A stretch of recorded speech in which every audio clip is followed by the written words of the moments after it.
I'm caught. Every time you remind me, you're right to take away my pride, to burn it to the ground so we can start again.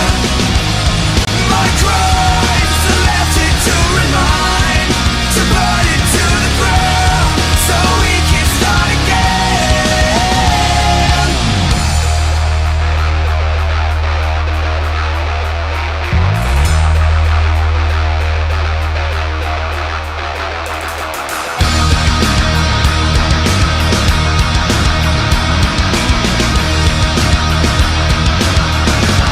So burn it to the ground.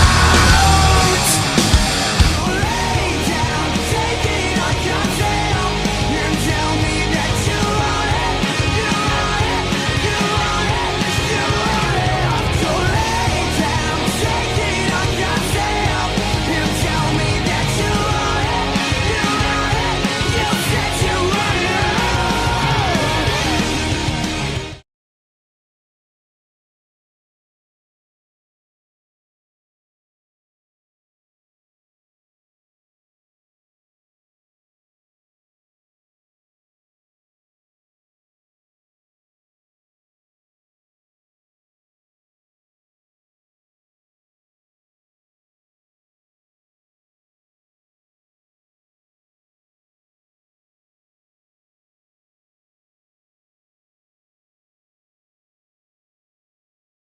I've done it again, and I've done it again. I do it every bloody time. I couldn't tell you what it is. It wouldn't be a PSN stream if I didn't start it without any audio, right? That's just what we do. It's the way we do things. It always has been. It always will be. But welcome all boys and girls.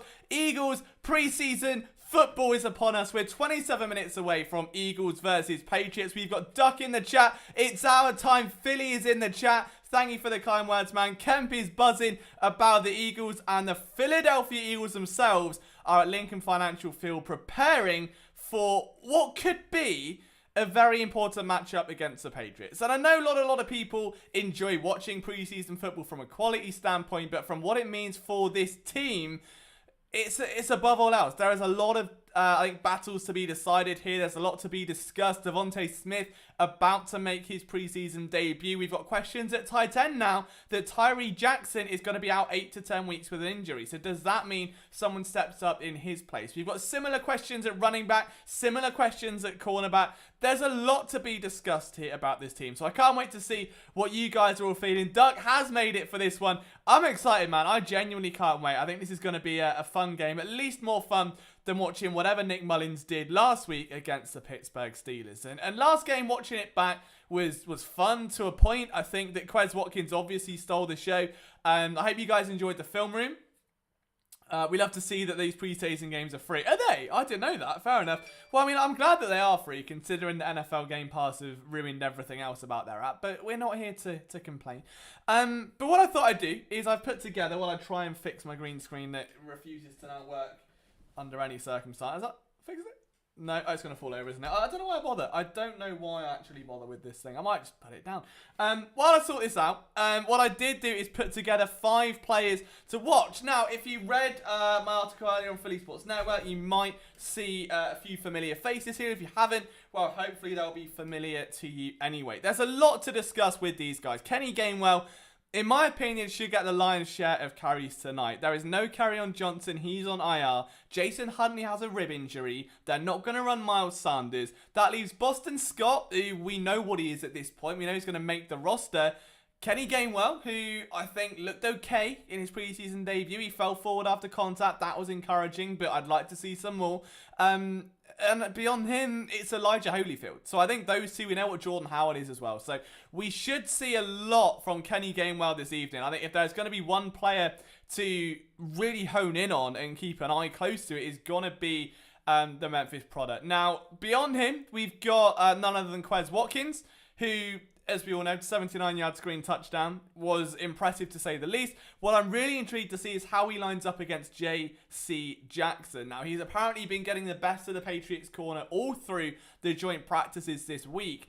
But what about that in an in-game scenario? What does that look like? And for those of you that watched the film room earlier this week on Quez Watkins, you'll notice that in his rookie season, You know, I don't need to tell you guys that he struggled getting off the line of scrimmage. The hands weren't active. He would just get punched in the chest, or his back shoulder would get punched back. He'd be swallowed, and the first 4 or 5 yards of the route would end up really, really struggling. You know, like he would be blanketed, the quarterback would have to turn another way, he would get rerouted, the timing would be off. It was dreadful to see. This year, we're not seeing that. We're seeing someone want to actively go up for jump balls, which isn't his skill set, okay? Let's not forget, this isn't what a 6-foot speedster should be doing. And you didn't see him last year, I think, actively jump off the ground for a ball. So in preseason, in training camp, in public practices, seeing someone that is violent at the line of scrimmage with those jab steps, they're a bit more confident now. Instead of just wanting to go immediately to the boundary and drive upfield, you're seeing someone that wants to just get a cushion early on and get away from the hip pocket of the corner. So I'm all for seeing what Quez Watkins can do. I don't think he plays that much, but I like to think we see enough of him to get again a further evaluation. Outside of that, we've got Kayvon Seymour. I'm always going to include him. He's my guy. I had a crush on him the second the team actually signed him. I think he looked good against the Cardinals, and I keep making this argument that I think he really did show a lot of poise, a lot of scheme awareness in what was a tricky spot, you know, to come in off the street and play immediately. Now, since then, he hasn't really had an alarmingly loud camp. He's been very quiet for the most part. We don't know where he is right now. Michael Jaquette had a stinker last week. Steven Nelson's been quiet, but he should have the CB2 rolled down with McPherson behind him. That's going to leave Josiah Scott behind Devontae Maddox in the nickel, maybe one other corner. And of those one other corner, it's going to be either Kayvon Seymour, it's either going to be Michael Jaquette or Craig James, realistically. One of those three guys are pushing for a borderline roster spot, depending on how it all pans out. So if Seymour can win that battle, he may sneak on the back end, if not a practice squad. But I want to see what he does in the preseason. After that, T.Y. McGill, we know him most notably for the huge sack last week where Milton Williams stole the spotlight and then PFF stole the video, and I said PFF sucked. That's by the by, okay? That is by the by. T.Y. McGill is pretty much locked in a roster battle here with Hassan Ridgeway, because Ridgeway signed a 1-year deal. The team traded for him in 2019 at the back end of the draft. He hasn't really done that much since, and it's a shame because I was a big fan. I thought he did excellently covering for Timmy Jernigan in 2019. He's had injury problems since, and now you've got someone who's been around the team for a similar duration and is starting to develop. And if Ridgeway can't develop and maintains that level, you're going to go with the upside, especially on a young team. So I think McGill, if you can put together 2 or 3 good preseason games, he could be a fun guy as well. And then we've got linebacker Patrick Johnson, who was all over the field last week in the preseason game against Pittsburgh. I thought he played absolutely brilliantly. A couple of missed plays here and there. He maybe just got washed out a little bit. But in terms of the athletic profile coming off the edge or crashing down to meet a running back, I thought he played really well. So I'll be excited to see him. A couple of other players worth noting. We've got Jack Stoll, the tight end. This one to me is important purely because we don't know what's going to happen at tight end now. All right, Zach Ertz, we presume, will be on the roster. Dallas Goedert, we presume, will be on the roster. We can take a punt and say that Richard Rodgers will also likely be on the roster. The consensus was before that, though, that Tyree Jackson was the other tight end. And unfortunately, he has picked up an injury, a back strain. He's going to be out now for 8 to 10 weeks. Undrafted free agent Jack Stoll out of Nebraska was someone that was, I think, worthy of a lot of buzz after the NFL draft and hasn't really been able to live up to that through training camp. I know Ed Cracks of Sports Illustrated went out and said that he's had a pretty, a sound camp, which is understandable. You know, he's a player that's not going to steal the spotlight. He's not a big Goliath athlete. He's not someone that's going to be a yak machine, but someone that's cool, calm, collected. Maybe picks up a few receptions, going to be a good inline blocker, very much in that Richard Rodgers vein. I think that's where we're looking at for Jack Stoll. We should see an extended look at him tonight, and I'm kind of intrigued to see how they use him. Is he going to, pick up any freak receptions, anything like that? The other player, of course, we have to talk about here is DeVonta Smith. Now, I don't think they're going to keep him in for very long. He has been, of course, working his way back from injury. Just to reference Duck comments, I think it was a fractured disc. That's my apologies. It is midnight here. I'm a little bit tired. My bad. But yeah, DeVonta Smith, obviously coming off a minor injury himself. We're excited to see what he can do. He'll probably maybe get 2 drives at a push. Maybe a reception. I said projection there.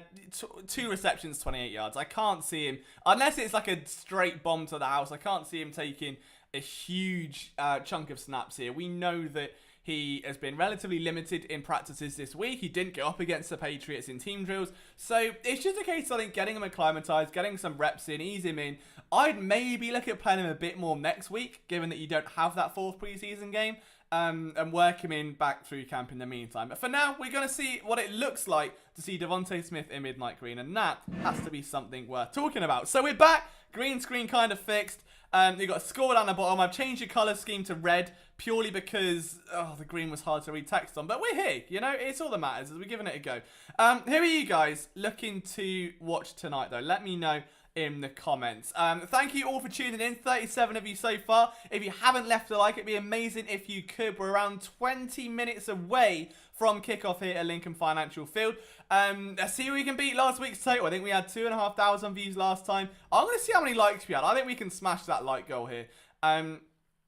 But I'm honestly really excited. There's a couple of other players I think could be quiet performers here throughout the course of the evening, just through what's happened at camp over the past few days.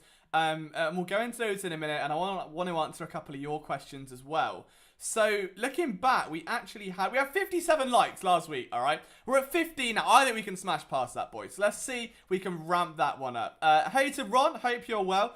It's our time, Philly says. We have a lot of young talent that I really hope pans out. Yeah, me too. Me too. I think this is going to be a year of development in many ways. And that's why I was kind of bummed out the team signed Steven Nelson. Because I wanted to see someone like Jaquette or James or Seymour back there under the assumption that the Eagles weren't going to realistically compete early on. You know, just give those young guys a chance. Ron makes a really good point there. I want to see more Herbig at centre. I think that's a great shout.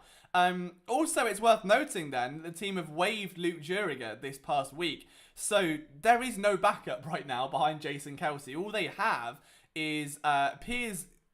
Is it Herschenbach? I can't pronounce the surname. I don't want to mess it up. Or like Piers Basher or something. So the guy used to play with Jalen Hurts before. The two have got a bit of chemistry. But beyond those guys, full Tingus Pingus name there just hasn't been any depth. And they've not addressed it in the draft. They've not addressed it in free agency. For the past 3, 4, 5 years, they really haven't added anyone. And you're right, Ron. Juriga was bad. Like, he was atrocious last week. And look, I'm not going to make excuses for Nick Mullens, but out of the 5 passes he made, I'm pretty sure 4 of them were under pressure. So it's not like he was having an easy day at the office. I think we might even see a bit of a different performance today from Mullens. But that's a different conversation. Driscoll didn't look great. We also know the only other 2 logical options, like you said, were either Nate Herbig, one, or the second is Isaac Sayamalo. And a lot of this is going to hinge on what the team believe they have in Landon Dickerson.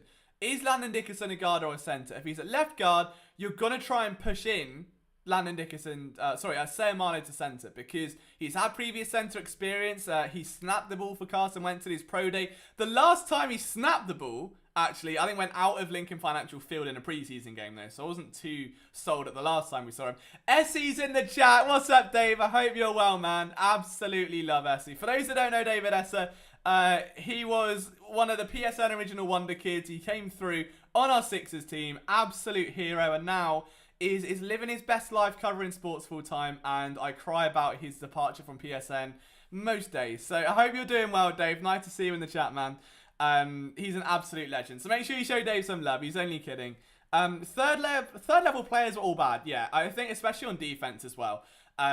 Like we saw the linebackers really struggle against the run, and that genuinely worries me a bit this game because there is a player for New England. I want to say Stevenson, the running back. You've got a couple guys. I mean, obviously Sony Michel is worth worrying about, but I think it's Ramondre Stevenson again. Sorry, I think I am low-key dyslexic here. He had 127 yards on the ground against Washington in a 22-13 win. So you don't see that. Obviously, in comparison, the Eagles had about 5 yards per running back. It wasn't a great showing on the ground by their backfield. For someone to burst off 127 yards and a pair of touchdowns is pretty big.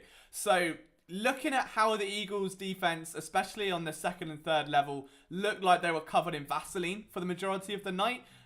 This is going to be a big one. They've got a real tough challenge now where you've got Stevenson. Sony Michel is probably going to get a fair chunk of playing time, just given that he is in competition for a spot in what is a really, I think, crowded backfield they've got in New England now.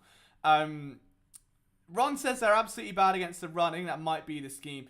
Yeah, no, that's very true. I think it's something to bear in mind as well. And it's also looking at the type of players they've got out there where, you know, I mean, once Alex Singleton took off the field, you could see. And Alex Singleton is by far the team's best run defender. You've also got T.J. Edwards now playing Mike. Jannard Avery's like your starting Sam linebacker. Patrick Johnson's on the weak side. And a lot of those guys, especially the last two, are highly athletic upside. Have we seen enough of them? Like, are they going to be devout run defenders, or are you getting them to go side to side and carry routes vertically into the pockets of the safeties?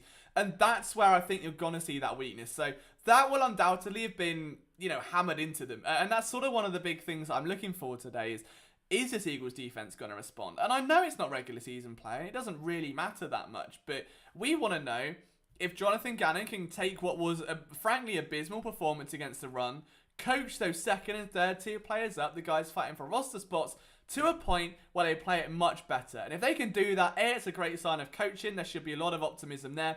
B, it's going to give those players a much better chance of making the roster. If you know, let's say you're someone like, I don't want to say Marcus Epps because he played pretty well, but like Blake Countess, okay? Led the team in tackles, had 7 on the night. He was playing on a defense that was just leaking running yards all game. And he was the only one that was, frankly, playing the run and cleaning up from the linebacker damage up front. So what you then have is you're not really going to acknowledge the good play of Blake Countess because you're focusing on how bad the rest of the linebacker group really was. So you're looking at this bigger picture where you're going to see players struggling a little bit and they're not going to get the recognition they deserve. So hopefully they do all pick it up a little bit. But Doug's right, it is a weakness, yeah. I think any like tweener, any linebacker that is transitioned from safety down or is just of a higher upside athletically that doesn't really have the bulk to play down, it's going to be a struggle. You know, they're not designed to be shooting gaps and playing the run. They're there to carry backs out of the backfield, carry them up, again, into pockets of the safeties and things. Yeah, I think that's really good. I like the swarm tackling. I like the fact that I think players from all over the field are rushing to the ball. If you compare it to last year as well, like it was night and day. Alan, this won't be a video of the game just because I will get copyright banned. And look, this is my job. I would like to have a job tomorrow and not have the YouTube SWAT team at my door, you know? So, unfortunately, we won't have the game on, but we will be bringing you kind of audio commentary, analysis, and all the rest of it. But, yeah, it's one of those things where I think, like, you want to keep an eye on for the tackling. Another player that we obviously need to talk about, though, is Jalen Hurts, kind of the man in the middle right now. Drew a lot of praise this week from Patriots beat writers, and oddly, Eagles beat writers were not overly high on Jalen Hurts. So that was intriguing, and I think that's probably a recency bias in the best way, right? Is that you've got a player that really went out and looked to rip up the Patriots defense in a way that maybe their existing quarterbacks hadn't done. Whereas the Eagles are so used to seeing, you know, Jalen Hurts do what Jalen Hurts does, and after a week of struggle, it was just sort of probably presumed it wasn't a gap up as many expected. What I want to see right now, though, is can Jalen Hurts take the next step in this preseason game? Only if it's 2-drive.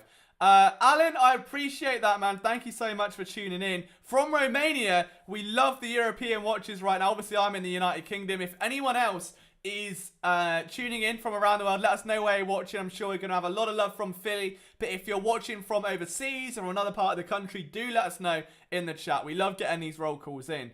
So for myself, Jalen Hurts, his debut last week in preseason, I really liked it. And a lot of people didn't. And, you know, I was writing up the recap after the game. I really enjoyed it. I was talking highly of Jalen Hurts. And what we saw was B-Right saying, oh, well, he only threw for 26 yards. And he only scored, he been passed for like this, that, or the other. And he didn't rush very much. And he dived forward and it wasn't brilliant.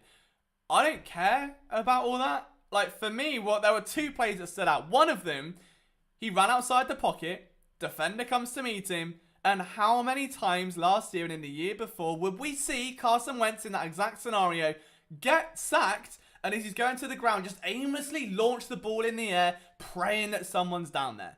How many times would he have the ball up above his head, get sacked, and the ball would fly out and it's a fumble recovery? How many times, you know, would Carson Wentz try and throw it and just miss, and it just goes for nowhere, and he can't get rid of it in time. It goes for a massive play for a loss instead of a 2nd and 10 or a 3rd and 10, you know? Jalen had a guy on him, running down, and he just gently lofted it over, took a bit of a knock, nothing too abrasive, and ended up throwing the ball out of play.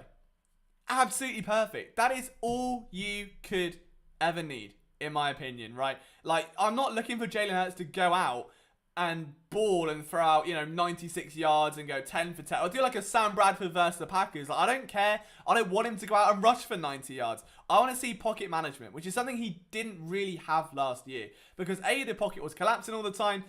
B, coming in, rookie quarterback, mid-season, offense is in a state. Doug Peterson was atrocious at play calling. There were a million reasons, okay? Like, you're now seeing him work on footwork this offseason with Nick Sirianni. That's his biggest expectation for Hurts, is to get better in the pocket. And a lot of people, they don't want to see him do this or get on accuracy or come off his reads. Why was Sirianni preaching footwork? And the answer is simple, that if you think you come on a 3-step drop and climb back up the pocket, that's footwork. That's timing. That's coming off your first read. That's going through your progression. It all links together. It's like having the spine of quarterback play. It starts with the feet and it comes up to the arms and shoulders. And Sirianni was right in saying that he can't change the way a quarterback throws the ball. What he can do is change the process that leads up to it and the process after it. And that's what they're working on right now. So you're seeing Jalen Hurts come off reads, leave the pocket. Great. You're seeing him not immediately dash out if the first read's taken and he's covered and then running for his life. You're seeing him come off and look for those tight ends. 3 of his completions, I believe, were to tight ends on the night. There was one to Dallas Goedert that went for the yards after the catch. There was another to Zach Ertz. There was a drop one to Zach Ertz as well. He's coming off wide receivers and looking at the tight ends. I like that. That's progression from what we saw last year. That's all you could need to see from Jalen Hurts at this point. We know how exciting he is. We know how dangerous he is outside the pocket. We know how much of a cannon arm he has. We don't need that reinforced. What we need to see really is, all right, what's the next step? Like, can he help negate some of those flaws in his game? And the answer is yes, he is doing that. What have we got going on? Money Unkin Dollar, I hope you're doing well, man. Connor is in the chat. We need 1 full half out of Jalen. I think you'll be lucky to get 2 drives. I think if we get 2 drives, he's probably going to go back in then as well. Also, total different note I've been reminded of just by watching the team warm up, and we've got Aaron Sipos practicing punting. Jake Elliott is out for this game. Now, I don't think it's anything serious, but that does mean I think Aaron Sipos is going to be kicking as well. So doubling duty here, punter and kicker. I mean, hey, it's going to be a great experience for him. We'll see how that works. I know we've had a bit of a few issues in previous years with long snapper. And I remember like Trey Burton getting warmed up on the sideline for one. It must have been 2017 it happened, or 2018. Yeah, it's happened. No, it was 2016 maybe. Either way, it's happened in the last few years with long snapper. And I think Brent Selleck was involved as well. So looks like we've got someone on double duty in the way of Aaron Sipos for punting and kicking tonight. What's up, Jay Fizz? How are you? Do you mean as in like DeVonta or Rashad? I'm assuming you mean DeVonta Smith. In which case he will be. The expectation, according to a couple of beat writers, is that he's just going to play probably a couple of drives. They're going to play less than the rest of the starters. So I presume we're going to see Joe Flacco take maybe a quarter and a half. And then Nick Mullens maybe take the second half. That's what I would presume it as right now. Which isn't great. If we're honest, it's not ideal. But, it is what it is. All right? But, yeah, DeVonta Smith will be making his debut. 68 of you in this live stream right now. Let us know where you're watching from, guys. Make sure you drop a like on the video. Our total last week was 57. If we can beat that, that'd be absolutely amazing. We're coming up towards kickoff now. We are around 6 minutes away. Yeah, I don't know where I'm going to put my eyes that first 1 or 2 series, to be honest. Like, it's really weird. I kind of want to keep an eye on, DeVonta Smith. I kind of want to watch Jalen Reagor, because he's someone that obviously made an absolutely incredible catch not too long ago. Like, very Odell Beckham-esque from him. We've seen him also make a couple of, I'd say, big noises in the training camp leading up to it as well. So hopefully we see some more development from Jalen Reagor. I've set a few DraftKings lineups, boys, just so we can have some. Oh, that was what I was going to say. Another player to watch tonight. For those of you that are thinking about betting on the, why has someone just circled a cheerleader? Okay, that was strange. Maybe testing something out. Very odd on the TV broadcast there. I think what we're going to see tonight, this is my bold prediction, is a big game from Andre Patton. I really do. Wide receiver, formerly of the Chargers, hasn't really done too much. Pretty much a perennial special teamer. But the one thing he's been doing in training camp is linking up with Joe Flacco. They both formerly played for Delaware. They've got that about them, and maybe it sounds silly, but maybe that caused a locker room bond. Maybe Patton goes into the locker room for the first time, Joe gives a handshake, he recognises him, they get talking, and you get a bit of a rapport, which is what you want, all right? Then you think that Flacco's going to be working with the 2s and the 3s. They're going to be looking for some chemistry there. Patton did have a couple of catches last week. I wouldn't be surprised if he leads the team receiving today. That's my prediction. Andre Patton leads the team in receiving tonight. Him or JJ Arthur-Whiteside. And I do not want to say that last sentence again because I felt physically sick. But I think he's going to get a lot of playing time. I worked in Myrtle Beach and I met a girl as a bartender. She was an Eagle. So I got that from around 2016. And guess what? Next year's Super Bowl. There you go. Love that, Alan. That's amazing. Absolutely amazing. Do I think Sanders could lose his job to Gainwell this year? Good question, Josh. I hope you're well, man. I don't think so. Sanders is pretty much locked in as the RB1. What they've done is build out around his weaknesses. So Kenny Gainwell is much more of a receiving back. He's someone that pretty much made his living either outside the backfield or lining up in the slot or catching screens. And if you look at where Sanders is struggling, obviously led all NFL running backs in drops last year, hasn't exactly lit it up in training camp with regards to receiving, and has been constantly on the jugs machine, constantly slandered for his lack of hands. So you bring in, I suppose Carrion was the same sort of thing before he got injured, but a back that can negate that. It's the way forward. Boston Scott's the same. You have two backs where they can catch out of the backfield. You have a back behind in either Jordan Howard, potentially Jason Huntley, who can just take up the cheap chunks of change up the field. I like it. I don't think Miles Sanders' job's in jeopardy. I think if he struggles this year, he's going to be potentially on the bubble for next year, though, in terms of like where his status is. Because let's be honest now, drafted, looked pretty good, 2019 Rookie of the Year candidate. 2020, yes, Doug didn't run him. He was very much boom or bust, though, I think. And this is my problem with Miles Sanders, is that, like, it's easy to say, oh, yeah, but he had 380-yard runs. And while you can't take them away and say, all right, well, here is the rest of his body of work and it's atrocious without them, because that's unfair, they're few and far between. It's like 3 runs and the rest go for, like, 2 yards. But there was no offensive line behind him. But his judgment still sucked. So it's very much like back and forth with Sanders at the moment. I need to see him take a step forward this year. Like, if he gets 900-yard season, that would be impressive enough for me. But if he doesn't perform well this year, if there is, like Josh mentions, maybe this element of potentially a uproar in the backfield, and maybe we see Kenny Gainwell get a few more snaps, maybe we see him used more as the primary rusher, then the Eagles are also going to be aware that Sanders will be going into his contract year, and they're not really going to be in a position to fork out huge extensions all over the field. They've got to be smart. And the Chicago Bears did it. They did it very notably not too long ago, where they had David Montgomery, they had Tariq Cohen. They could have very easily paid Jordan Howard. They let Jordan Howard walk. He comes to Philadelphia. They bring in his replacement in the way of David Montgomery. And that was their solution. It was like, well, let's just keep that, carousel turning. Instead of paying the big bucks to a running back, we'll draft the replacement. So I think the Eagles potentially next year could be looking at that. Right now, though, I don't really want to see, I don't want to be rooting against Miles Sanders. I think he's got incredible potential. I think he's so slippery, so elusive, not a lot of tread on the tires, and he does have home run potential. The problem is he's very much like a baseball batter right now, in that he can be streaky, in that he will have 2-3 good games and disappear, and then 2-3 bad games and then one amazing one. And I want to see that consistency iron out, and hopefully behind a healthy offensive line with some backfield reinforcement and a new offense that is very much predicated around the run, if we to go off Indianapolis, that he will be able to improve a little bit.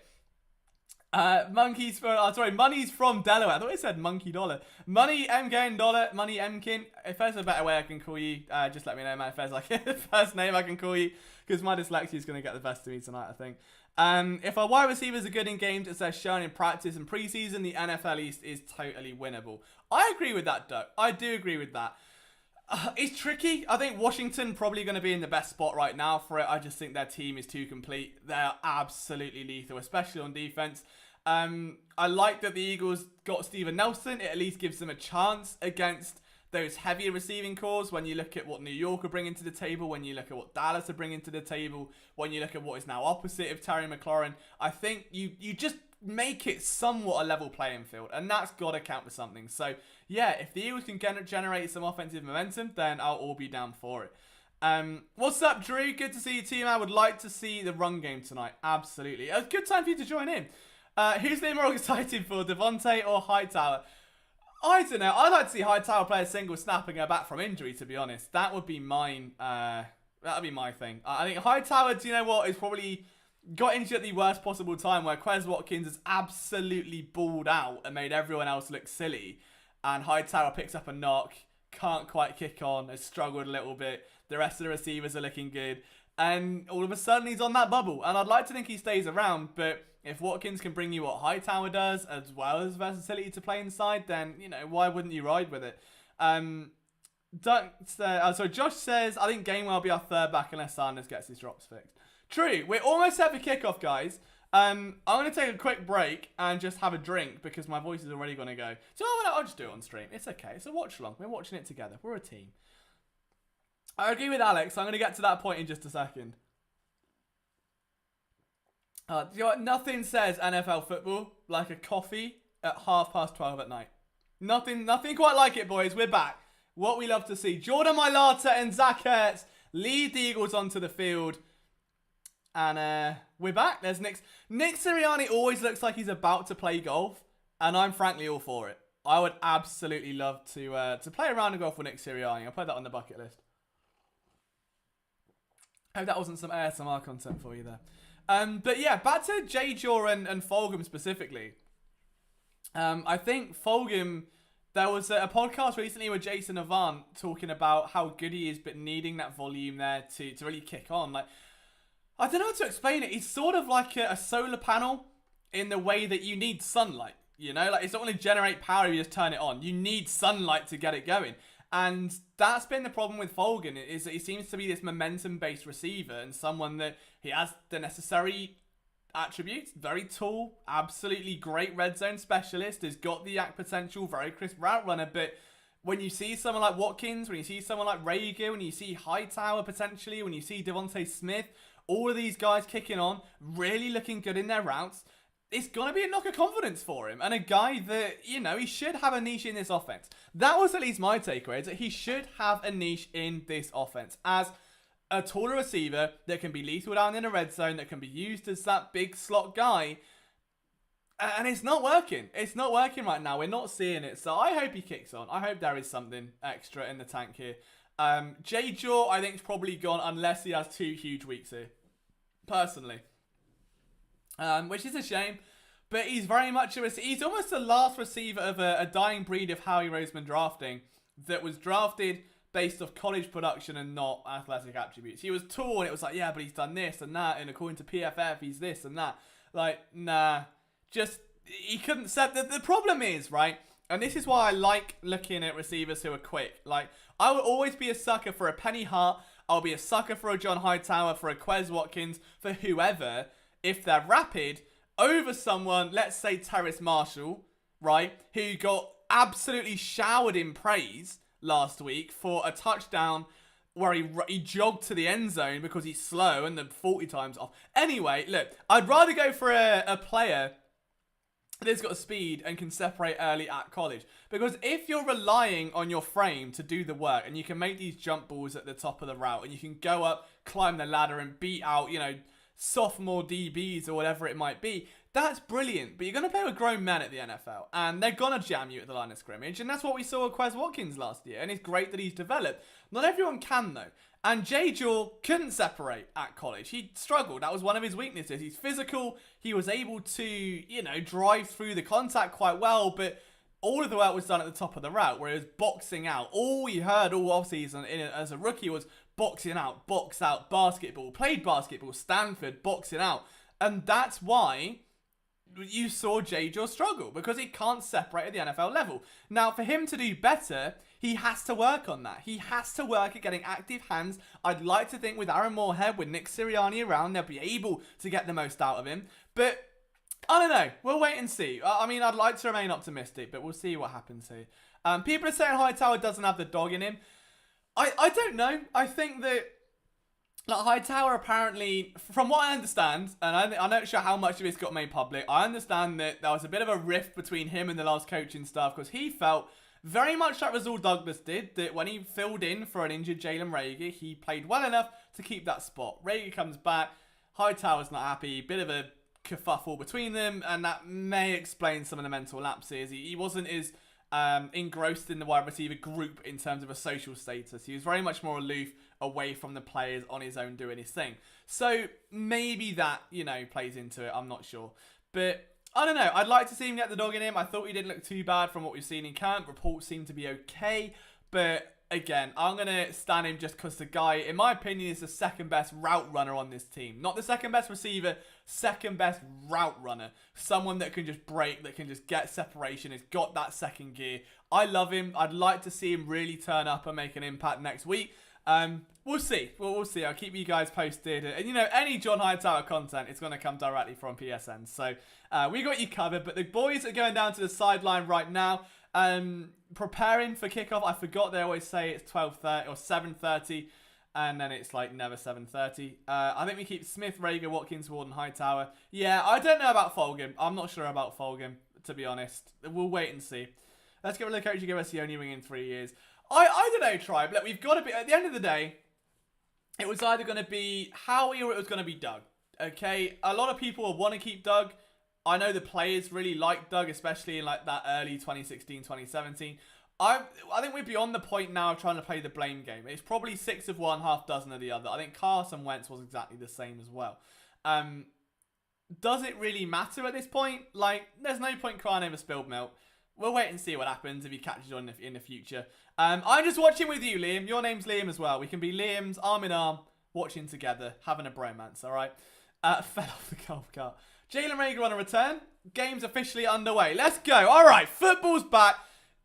Let's get a like for football. Right? We're on 26 likes right now. Let's get to 30 likes because Eagles football's back, boys. 74 of you watching with us. I hope you're enjoying yourselves. If you want to follow me on Twitter, it's at Liam Jenkins PSN. Philly Sports Network is at Philadelphia SN. It's where you can get all of our Eagles coverage between now and the end of the year. And we'll see. Joe Flacco. I'm intrigued that Joe Flacco's starting. I'm praying to put Jalen Hurts in any of my bloody DraftKings lineups because I'm about to have a minor breakdown. I think I'm okay. I think I just put Joe Flacco in. We should be fine. It's all right. Joe Flacco, friend of Philly Sports Network, absolute legend. Took time out of his busy schedule to talk to us right before training camp. The interview is over on our website. Grew up just over the road from Lincoln Financial Field. Miles Sanders in the backfield. And that is something I think a lot of people saw going. Straight up, run for a first down almost. All right, get him out now. Seen that, done. All done, fine. That's what I've seen from Miles Sanders. All we need to know. Probably just keeping Hurts safe. Keep him healthy. You know what you've got in Jalen Hurts. There's no need to expose him. Mailata's out there, though. But yeah, I did like that run from Miles Sanders. I really like that run from Miles Sanders. That was good. DeVonta Smith is out. All right, so let's see what he can do then. I wonder if Flacco's going to go his way. Let's see. Drops back. I think he's going to look for it. Oh, he goes underneath. Takes a check down to Kenny Gainwell. And that's going to be a Kenny. Oh, he gains well, right, boys? He gains well. Was that a first down? I'm not sure. So your starting offense. It is 12 personnel. Oh, he's ill. Jalen Hurts is ill. Okay, wow. Just got the tweet through. Yeah, Jalen Hurts won't be playing tonight due to an illness. So that isn't great. Minor quibble, lads. Okay. Oh, what the hell was that? Flacco, get it up. Throw. Oh my god. Oh my god. No, what the hell was that? What was that? What on earth was that? I am. Was that just a bad snap from? Oh my god, Herbig. That's ridiculous. Oh my word. I'm going to lose fantasy points for that as well. Unreal. Herbig just threw a 50-yard dime by snapping the ball.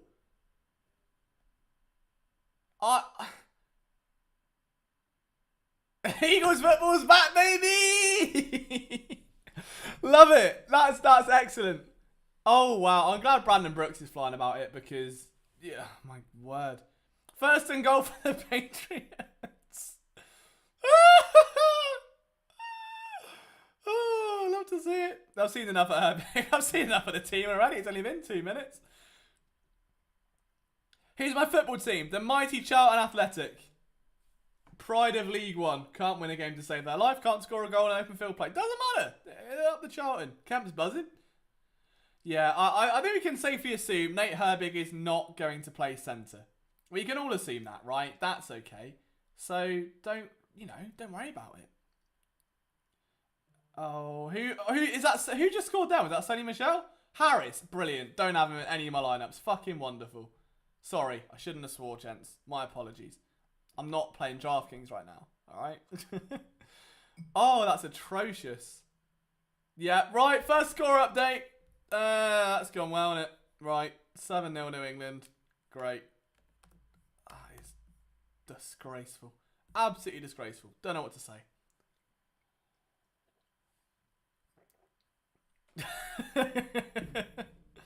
Well, it's good to see, we're right back where we were at the end of last season, right? The Eagles are into mid-season form already.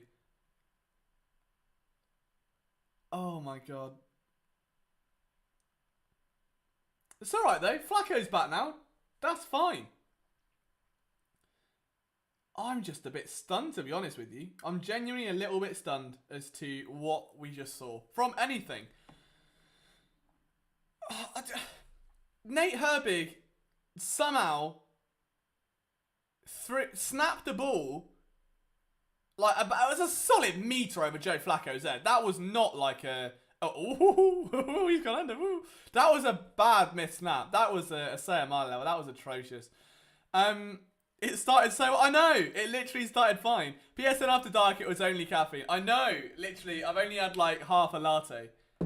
What do you guys call? Do you call them lattes? Lattes? I don't know. That one. I just buy them for the little pod machine. They're pretty good. 30 likes, boys. Look, if there's one positive we can take, it's you lot. It's you lot. All right. I just don't see what happened. Yeah, Nate Herbig is not playing centre again anytime soon, is he? All right. That's the that's the main takeaway. Oh wow, what an atrocious start.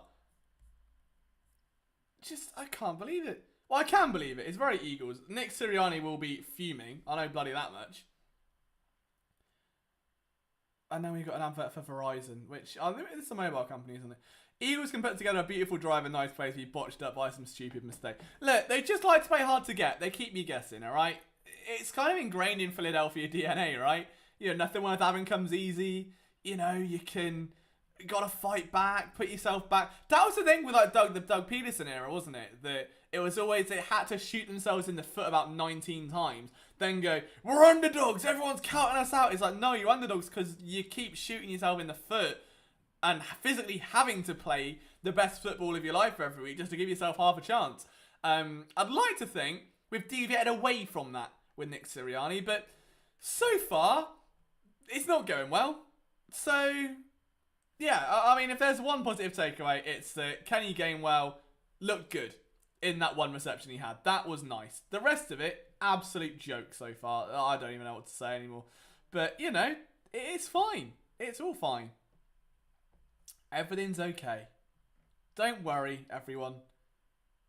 It's all going to be all right.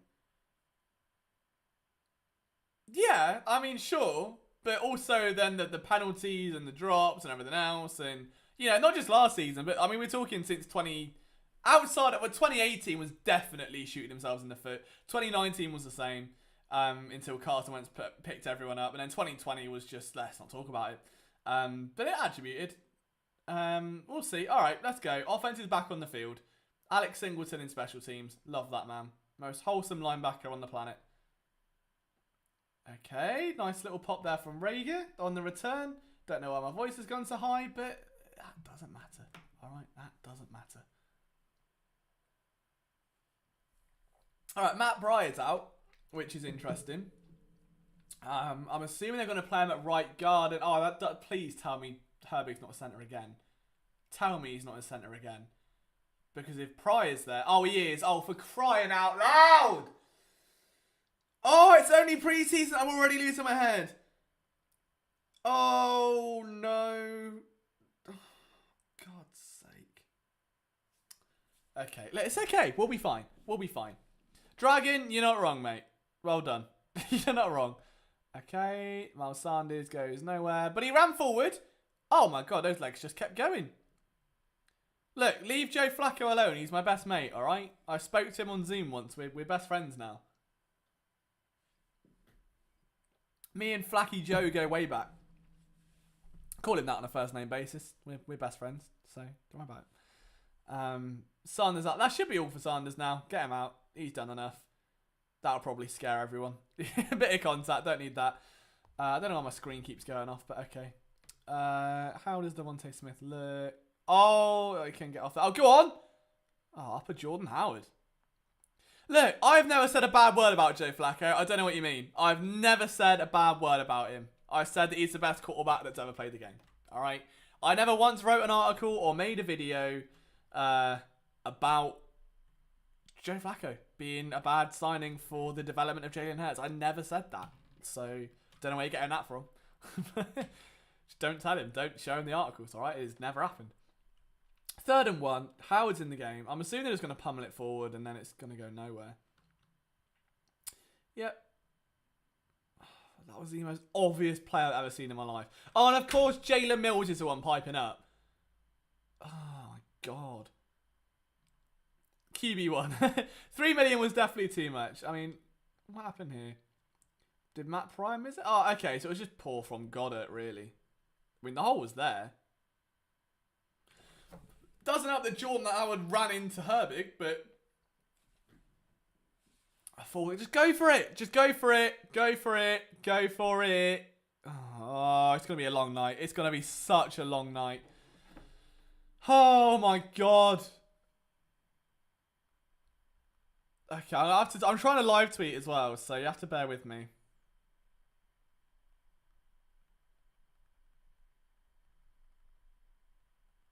Oh, who's been mugged off there? Was that Graylin Arnold?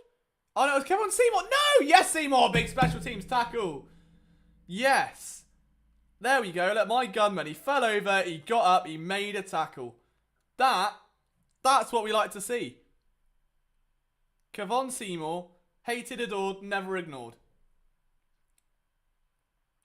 Yeah, I know. We know it's preseason. But even so, you know, it's fun to take it overly serious, isn't it? And look, again, I've got DraftKings lineups at stake. I need big results. What doesn't help is everything else. Jalen Hurts is ill or not. Look, it's fine. He's just got a tummy bug. All right? It's okay. Yeah, Jalen Hurts is poorly, which means we're just going to... I'm assuming a first half from Flacco and a second half from Mullens. I somehow think that's even more worrying than normal. Seen teams going... Oh, no, dude, for sure. For sure. I think the only team with like a viable record is like the Ravens at 18-0 in their last 18 preseason games. But yeah, I think for us it's more you're evaluating players. You know, that's what we're here for. That's what PSN is. You know, we're a news outlet. We're sharing it with you guys. That's what we want to bring the community together. And more than anything, is we're evaluating the players that are there. Yeah, we're evaluating the second, the third, the fourth string guys that could potentially be trying to make that move for a roster spot. So far, I've got I know you are, Josh. I know, man. I'm just explaining for the rest of the boys. I've got 5 lineups in, one with 18 points because I've started both defenses. Other than that, it's been 3, 2, 2, and 0.4. Yeah, going brilliantly. Love to see it. I've never played fantasy in preseason. Look, betting in preseason is for one specific type of demographic. Okay? If you know, you know. It's the aggressive boys. It is the gambling freaks among us. Okay? We love to see it. What we got? Oh, I got a little clip of Anthony Harris on all 22. I like that. There we go. Stop stealing my film room. They're not, but, you know, funny, innit? I'd rather see Lane Johnson play quarterback the second half. Mate, the way Aaron Sipos is going, if he's kicking and punting, put him at quarterback as well. What's the worst that can happen? I mean, preseason's always disappointing in terms of quality. What happened to the gambler? He's coming back. I mean, so Ricky got himself a big-time, full-time job. So he's been flying around everywhere doing recruiting for a school. And yeah, like it'll come back. It will come back for the start of the season. Like we're targeting a week 1 return. Don't you worry. Me and Ricky spreading the love. We'll be back, bringing you all the points bet, you know, gambling content you could ever need. Cam Newton, tell me it looks like it's hanging off his head. Who've you got? Is that Milton Williams off the edge again? It is, isn't it? Yeah. Cam throws. Oh, brilliant. Alex Singleton making a stop. I imagine my shot. Oh, is that a pick? That's not a pick, is it? No. No, I'm not having that. I don't think it's a pick. You've captained Cam. Oh, I appreciate you, Dirk. Nah, we'll definitely bring it back. We were going to try and do it through the off-season, but did McPherson snag that out? I mean, I'm assuming Myers went to the ground first. Yeah, he's gone to the ground. He's just trying to shit out it, aren't they? Get Harris out the game, please. And run other running backs, such as Sonny Michel and Stevenson. Alright, I want to get a look at Steven Nelson, because I'm still not fully sold on the move. I didn't like him when he was a free agent. I didn't like him when he was begging for $15 million a year. I don't like him when he's on $4 million. He's an alright corner. He was complimented heavily by the fact he played it in an elite secondary with a very good defensive line and great linebackers. I don't know what we're going to see. Alright, Josh, have fun, man. I love that from you. I hope you and your future wife have an amazing evening that is filled with way more joy than this preseason game could ever bring. Oh my god. Yeah, as I say that, yeah, go and enjoy your night, Josh. You're not missing too much here, mate. Oh, Kendrick Bourne. You know, he's class. I like Kendrick Bourne.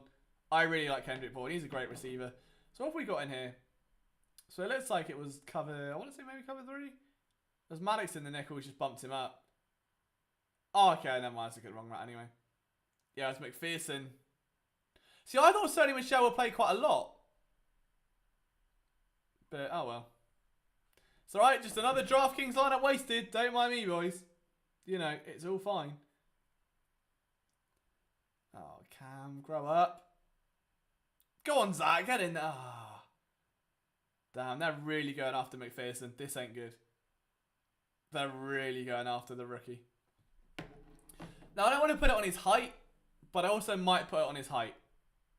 I mean, that's, what, 3 times now McPherson's been targeted? 3 times he's given up a completion? I feel like the Patriots might be a bit angry from the week's practice and they might want to dominate the Eagles. Something's telling me. Alright, what have we got? Let's see McPherson. So he's lined up again. Nick Ciani really said Liam and Kemp don't have Damian Harris in the lineup. Score a quick touchdown and give him all the carries. Yeah, pretty much. Oh, you got Nelson Aguilar over McPherson there. That would have been interesting. But he just feels like that. I don't know. I always view McPherson as a slot corner. If you can play outside, that's brilliant. But why is there a guy behind Nick Sirianni that looks like a really young Jim Schwartz? Like if he's like long lost son or something. Oh, okay. There's Sean Bradley. Friend of Philly Sports Network. Loves flipping the birds. Favourite Eagles podcast. Always on. Oh, man. Kemp, why are we so bad at DraftKings? All I'm saying is these golf lineups better win or I am screwed. You know, that's where I'm at. Go on, Singleton. Give me some in here. Get a stop. 1st and 10. They're in enemy territory. Oh, was that Gennady if you want to blitz? Oh. Oh, well in. Well in. Okay. That was nice. It looked like, I want to say it was Avery that came down. Nah, Singleton's brilliant, man. I love Alex Singleton. Oh, it was Wilson that... Oh, no, it was Avery, I beg your pardon. Yes, Avery did look like he pushed down. Nice little chip there, but Singleton... This is the thing with Singleton, is that playing the run, the guy is an absolute menace. I don't think there are many run better linebackers... I don't want to say in the league, definitely, so it's probably a stretch, but... Oh, hello. I'll be white. Lovely. Yeah, another running back neither of us have. But Singleton as a run defender is incredible. Like, he's so good at snuffing things out, at reading coverages, at shooting gaps, at not getting washed from plays. Where he struggles is coverage, and that's where Eric Wilson shines. Like, it's incredible. I love him, man. I love Eric Singleton. Alex Singleton, sorry. I'm just trying to write a tweet as well.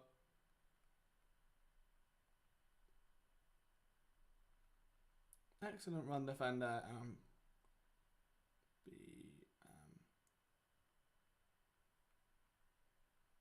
By Eric Wilson, who has the inverse skill set. Yeah.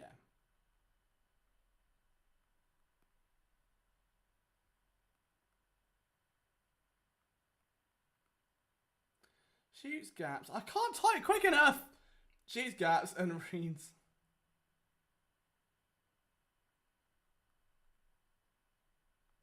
I love Singleton, yeah. Rarely gets washed.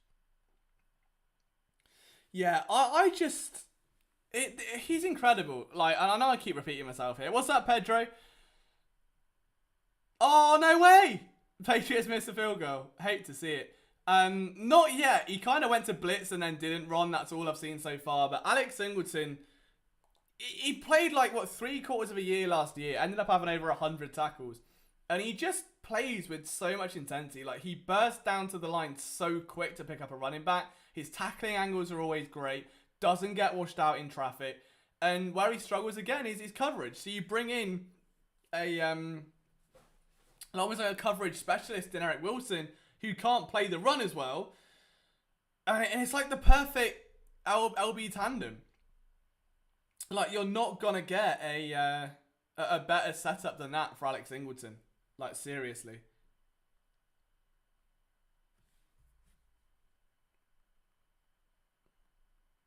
Proving people who said he's...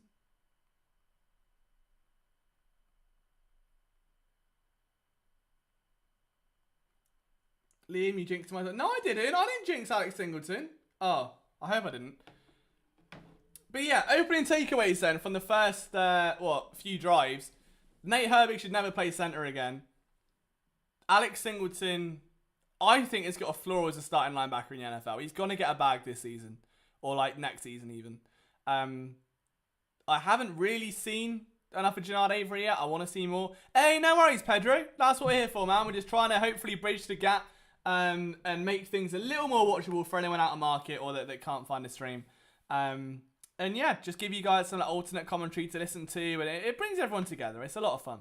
So far, it's just been what we already know, that the team... I think Zach McPherson has been a disappointing surprise. I think he really did struggle out there. He was targeted like 3 times early, gave up 3 passes early. While he was around the ball and he stayed in the pocket and he was able to get his hands on it, I feel like he was targeted with his height. Where have we seen that before? Like Avonte Maddox, right? Like, we've seen it so many times where smaller corners on the outside are honestly bullied over and over again. And I don't want to... I don't know. I want to see him shine. And I feel like in the nickels where he's going to best do that, they're going to probably have him outside as a backup for now behind Slay and Nelson. But realistically, he should be, I think, competing with Avonte Maddox for the nickel job. Maddox isn't really sure. He shouldn't set a high ceiling. You know, I really don't think he should. Like, that should be a winnable job for him if he's balling out in camp the way that people say they are. So, yeah, it's tricky, right? Second, oh my God. All right, so now Nate Herbig's at guard. And we've got, I believe that's Ciro Petto at tackle. Oh, sorry, at centre. I beg your pardon. All right, Flacco. Oh, for fuck's sake. You could just, did I watch it? I didn't, Ali. I didn't tonight, unfortunately. I was making fancy graphics, such as this one. And this one. And this one. Yeah. That was what I spent my night doing. So unfortunately I didn't, but I heard it didn't go too well. So yeah, I'm still convinced that, what was it, 6 to 8 game win streak, something of a myth at this point. Did it happen? Is there evidence it happened? I'm not sure. Who was holding there? Pryor? Okay. Yeah, Howard I don't think needs many reps. I think he should be pretty sound. Is DeVonta Smith still out there? He is, isn't he? Oh, hello, go on. See, but we know what Jordan Howard is, though, which is someone who can just push the pile. Do you know what really annoys me more than anything else in the entire world, right? Is second and long runs. Why? I don't get why you'd run on second and long under any circumstance. Now, I know that was a penalty, and I know it's second. If they run here, I'm walking out. You can watch this game in silence. If this is a run, can be dealing with it. Even in preseason, there's just no need for it. Okay, it's not. Never mind. Throw it to him instead. Throw it to him instead, Joe. That's all right. Yeah. There's no need for it, is there? Because then it just leaves you with 3rd and long. Like, you're not fooling anyone. It's not like they're going to go, we got us off guard. But no, it's nice to see Howard, like Duck said, having some stability with his hands. Because it's not something I don't typically associate it with him, but it was so important, especially in that 2019 game against Green Bay. Like, very important. All right. 3rd and 9. Just go DeVonta. What now? Go on. Look, DeVonta's... He's open. Joe, he's open. Joe. Oh, he was that. Oh, yeah, DeVonta's... Oh, for God's sake. Oh, is that a fumble? Oh, okay. His first target is a drop. I mean, the route, it looked clean. Like, he looked like he got plenty of separation. I don't know if the corner worked back over the top. I think it was on Jackson, yeah. Oh, he burned him all day. And he had to slurp for the ball. And then by that point, yeah. I thought what happened there, Smith thought he was much cleaner than he was. And then he's had to let the... if he was hitting stride, he would have gone. But he had to slow up to help the quarterback. And what happened then was, an absolute mess, to be honest. Oh, God, here we go again. Right, so far, not good. Joe Flacco is on minus 0.1 fantasy points for me, Camp. You'll be glad to know. Having a whale of a time out there. His line's atrocious. Yeah, it was bad last week. I mean, I was amazed that... Again, I don't want to make excuses for Nick Mullens, but at the same time, I think we can cut him some slack that, you know, he was playing behind whatever the hell that was. And it's not looking like it's improved at all this week. So that's 2 weeks in a row now where that offensive line has been dire.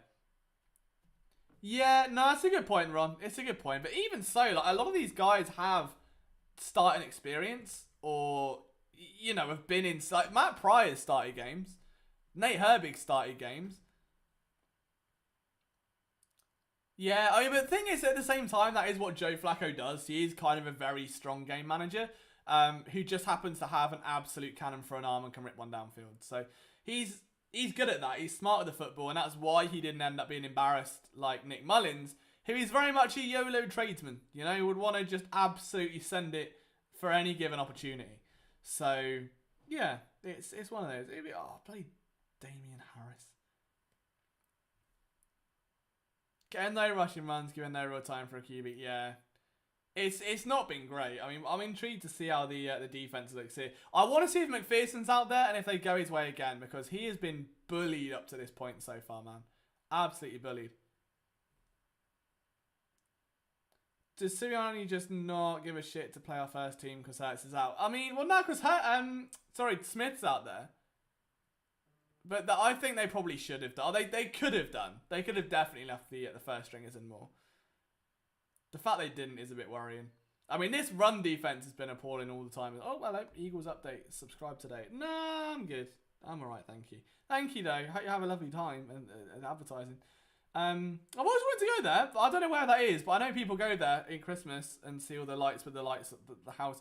I'm tired, all right? I'm tired. It's 1 a.m. I've had coffee. I'm a bit delirious.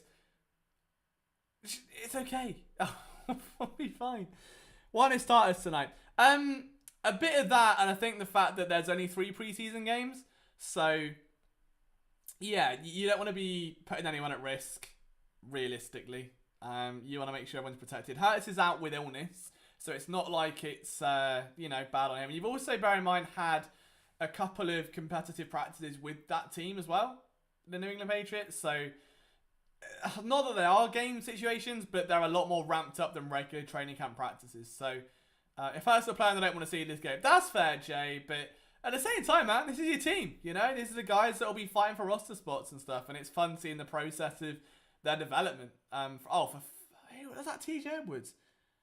TJ Edwards just missed a state of a tackle. Jannard Avery came in. Jaquet-ass pussy making a bit of a stop there. Boathouse Row, that's the one. Yeah, Jannard Avery's been used in this like stand-up blitz role twice now. Hasn't really gone to plan yet, but hey, it shows an intent.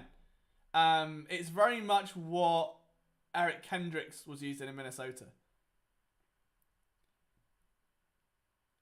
All right, Maddox going across the line.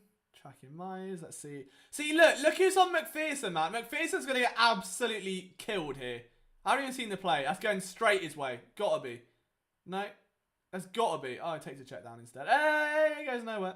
But that was like, I mean, Jacoby, how tall is Jacoby Myers? Like what, 6'3", 6'4", 6'5"? No, not 6'5". I think he's like 6'3". But even so, like it's a disaster waiting to happen. There is no reason McPherson should be on the outside, in my opinion. Great if you can play it. It's fine in training camp when you're going up against Quez Watkins on the outside, who's 6 foot, and Greg Ward in the slot, who's 6 foot, and DeVonta Smith, who's 6 foot. But you look at the state of that. Like, oh, hello, Cam's got pressure, throws it. Oh, go on, get that down. Oh, no. I mean, it's a good stop from Wilson, but yeah, man. So it's currently 1 a.m. here, 1:06 a.m. Who's 54? Sean Bradley. Yeah, Singleton's out. Damn it. He's fine. He's not out with injury, just to clarify. He's doing okay. He's just out of the game. Oh, I appreciate you, Ali. I appreciate you. Thanks for watching all the support, man. It genuinely means a lot. Jonathan Gannon. Jonathan Gannon's low-key ripped, you know. Look at his biceps. Guy's stacked. All right, Cam. Check that out, for God's sake. Oh. It's just bruising. It's just awful to watch. It's just no other word for it.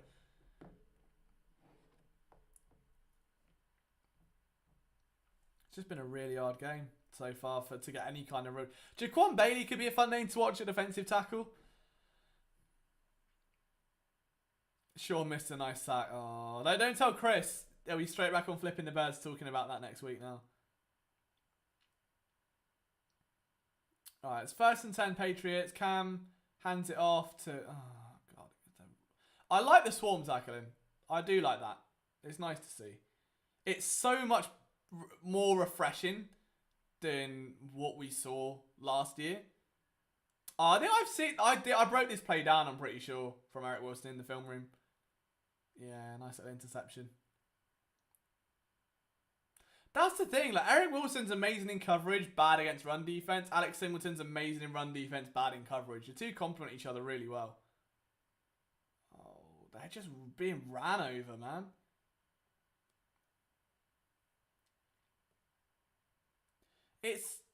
I like the swarm tackling. I do like that. Matt Leo's out there, who's another... I would say another Jordan Mailata, but he's coming from that program. Yeah, it's not easy watching, but look, someone's got to do it. All right, that's what we're here for. We're breaking... I have to watch it twice, at a minimum. So, you know, it's all right for you guys. You know, you can watch this and forget about it. I've got to come back to this in the morning, and then probably in the afternoon, and then in my dreams, and... Oh, it's a nightmare. There we go. Oh, God. Harris has been... That's much better there, though. Much better. Who was that made the tackle? Was that Kayvon Wallace? Yeah, man. He's a dog. Like, Kayvon is such a dog. Love him. This isn't that player. Oh, Singleton's back in. Both shot the gap. I'm hoping he didn't get injured. Yeah, good tackle. Oh, he took a bit of a knock. Damian Harris just charged him. Assigned BG football. Dude, you had to do that? I mean, I'll cry. I'll unbox it on video and I'll cry. And I'll get all soppy. But I wouldn't expect that, man. You don't have to do that at all, bless you. Oh. Oh, dear. This is bad. Oh, this is bad. Oh, look at that. It's 14-0. Good. Well, this is going well. This is going brilliant. Okay. Oh. Yay. Oh, I love not having Cam Newton or Jacoby Myers in my lineup.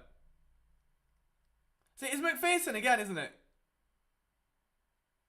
Now that wasn't his fault necessarily. Like, it's not his fault, but... Is that kicker missed again? Oh, no. Oh, wow, that kicker really is bad. That is brilliant. That's my new favourite thing. Eagles v Patriots. Wow, this is fun. Oh, we love that from my latte. We love that from my latte.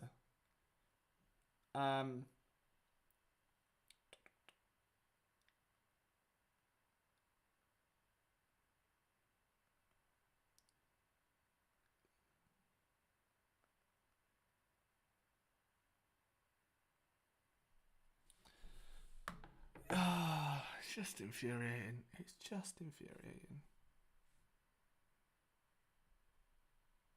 It's fine. We'll be fine, boys. Let's pray for the first lineman stay healthy. Yeah, I mean, look, if there's ever a takeaway, AJ's nailed it, man. I don't know how far ahead you guys are of me here,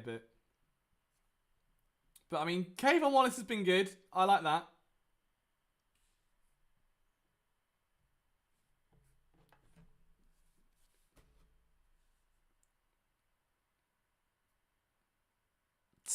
Singleton played last week for the most part purely because he missed so much of training camp, though, where like he genuinely needed the reps.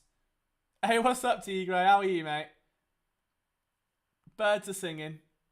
Sun is shining. Eagles are losing. Phillies are losing. We start again. Okay, right now. John Hightower is in. I saw him. All right, John Hightower touchdown. I didn't think he was playing tonight. I should have put him in every lineup. Oh, come on. Get him in. Devontae's going back out. Rager's going back out. But Boston Scott's there. Oh, Nate Herbig's there. I think it looks like Pryor's playing tackle with Driscoll. What the hell is going on? Oh, I don't like that. I don't like this at all. I don't think so. Flacco's got time this time. There you go. Nice. Big throw to Dick Rod. I hate that. I hate that people call him Dick Rod. It annoys me. It's immature. What's up, RJ? How are you, man? I'm guessing that was that can't be OPI. Oh, was it OPI? It looks like OPI. Oh, no. Under pressure. Alright, boys. 52 of you in the stream right now. We're at 34 likes. Let's see if we can pump it to 40. Oh, it's the end of the first quarter. Quez is out there. I like that. Oh, it's flag on defense. We take those. That's fine. Not for my DraftKings lineup, so they've gone. So that is well and truly out. It's got to be said, though. I seem to remember last time we had way more flags on the offense in preseason. I think the earliest they can wear it is next year, as far as I'm aware, Cold Jack. Yeah, the earliest is next year. Hey, appreciate you guys. That's a 42. Look at that. MVPs, every single one of you. Absolute gunmen. Love you all. I reckon we can break it. Our record from last stream was 57. So if we can beat that, it'll be a good night at the office. We got Sesame Street out there playing offensive line. I'll play centre. You know, I'm a great centre. I'll tweet that now.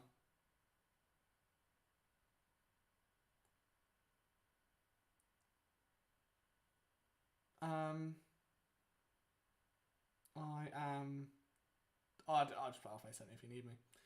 Be fine with it. I'd 14 to be an Eagles fan right now. For God's sake, Greg, what are you like?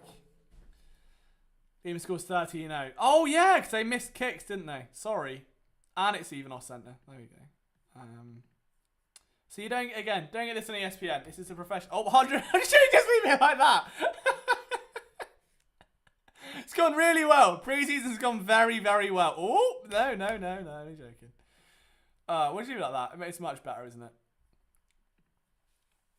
Dillon's so reliable. I don't know why their teams. Yeah, it's just been injury. Like, he's just really struggled to stay healthy. And I think for most of his time in Green Bay, he was used as like an inline blocker. So, yeah, he really hasn't had a chance to kind of show what he can do. But I like what I saw from him last year. He put up better numbers than Zach Ertz did last year. So that was fun. Yeah, I think it was good to bring back. Like, he's a good veteran to have. Especially if you don't know what you've got in Jack Stoll, which is what I'm kind of hoping to see tonight. Is can he step up and do what anything that Tyree Jackson could do, or maybe fill that blank. I'll keep the quarterback turned to the tight end in the Eagles uniform. I'll keep the quarterback turned to the tight end. Oh, turn to the tight end, I'm guessing. My bad. Scorigami. I get we have Flacco in there. I get we have second string O-lines. I'm more concerned is Sirianni ain't calling any wide receiver screens. I wouldn't say it's concerning, but I mean, they've got to get the ball to Smith. Big Kemp, hands are massive. Oh, love that. All right, let's see. Oh, don't say that. No. No. Don't, because I've not seen it yet. I'm going to play behind you boys. All right, 1st and 10. Don't say he's dropped one. I think that first drop's going to get in his head, you know, then. Floated over. Oh, he should have had that. Yeah, he should have had that. Don't cut your dick rods. Don't do that. That's not going to end up very well. Do you know what he turned? I think he turned too late. He tried to. It was like an instinctive timing. Like, yeah, he's turned the wrong way for the ball. I think he's done well to try and shield from the corner. Like, he's done the right thing, but it's just meant it was going to be a harder catch angle. So I get it. That'll be fine. You know, you work through those. Bear in mind, the guy hasn't practiced properly in like 2 weeks. You want to get him out there and get some reps. So, yeah, I'm not too worried. You kind of expect this, Flacco. Yeah, completion. Who's that to? Oh, big Jason Kroom, which officially means he is no longer 100% touchdown worthy. All right, he had 1 catch for a touchdown. That was it. Now, tell you what, that was some good hands. Injured player. Oh no. Oh no. Don't say he's no. No, don't say that. I mean, he has gone down in a bit of a pickle, but. Oh no! Right, don't say it's Smith. No, boys, come on now. Oh, play it. Smith dropped another. Oh my God, really? Jesus. Oh, he's died.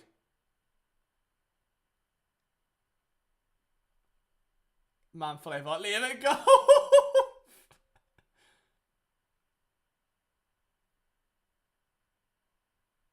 Don't overreact.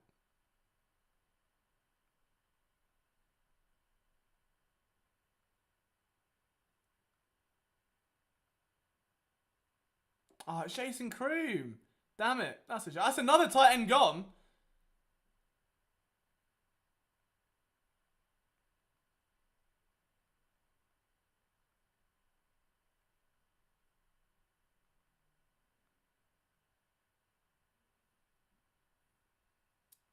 Oh, there we go. Right, I tweeted now. Oh, they late shot Flacco. Oh, brilliant. Leave Joe Flacco alone, everyone. Right? No need to be mean to Joe Flacco and hit him late. Oh. Yeah, I just tweeted about DeVonta Smith. Was like, struggling in the case of dropsies, don't overreact. The guy hasn't practiced improperly in over a week. It's going to take some time to build up. First drop, probably not his confidence a bit. It'll be fine. Which I agree with my own take there. I think it's very well eloquated. It looked, yeah. I mean, look, for anyone that needs, where is that video of me falling over? Has anyone got it? Kemp, have you got it anywhere? I know what you're like with your memes. I don't know. I don't think I put it on the Scuderia account. There is a video of me falling over at golf, and it's pretty iconic, boys. I can't lie. Oh, I didn't. It's on my account somewhere. Yeah, he's gonna be rusty. That's the thing. He hasn't taken proper reps in a while. Fell over. If I put fell over, don't know where it is.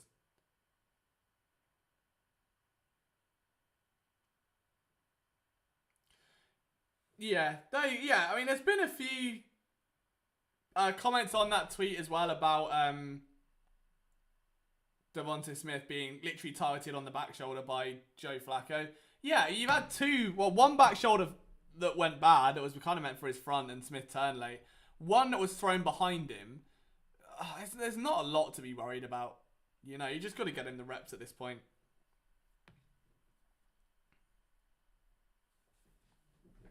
All it's going to take is one. You know, one ball, it'll be fine. But it's just a case of trying not to overreact right now. Again, there's no need to be worried. You seem like a great catcher of the ball. Catch the ball. What? You still like to see a great catcher of the ball. Oh, for God's sake. Cream is in an air cast. Oh, no. Well, I mean, it's... Okay, so what we can take from that is that we're going to probably see more of Jack Stoll for the time being. But... Gotta see more in the way of... Some Philadelphia Twitter is strange, man. But yeah.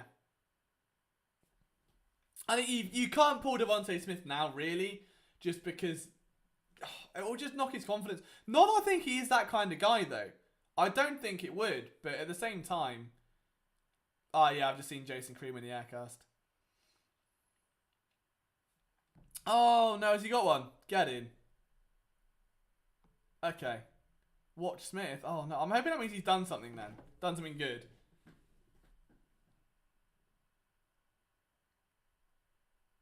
Okay.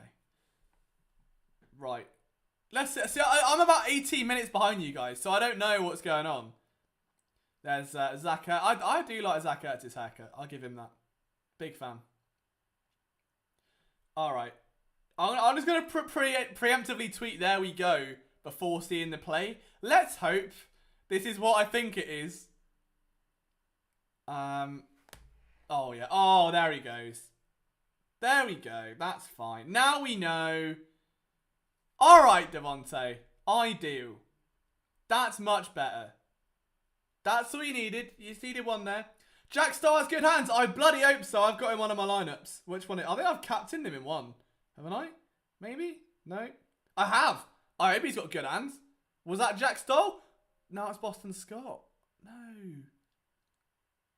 I don't know how far ahead of me you guys are, and it's scaring me. Oh, it's a nightmare. This is so hard.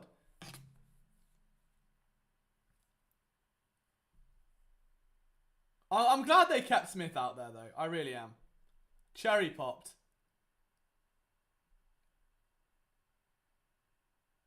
Go on, Flacco. There's Stoll. Nice. Go on, stay up, Jack. Unlucky. And he's wearing 47, you know. He wore 47 before. Trey Burton. All right, that's what we like to see. 3 minutes 14. What's going on here? 40. Got that first. I'm so good. Everyone's ahead of me, and I'm scared. I'm panicking. I'm shaking. I don't know what's going on. Okay. Bang. First down. Well in. Good blocking there by Star, actually. For Boston Scott, which 13-30. Is that the score, or? Alright, everyone's getting excited. Everyone's getting excited and I'm scared. Oh, no, guys. You go ahead. That's fine by me. I'll do the color commentary. That's fine by me. You guys go. That's what we're here for. You guys go crazy with it. Much better drive this, though.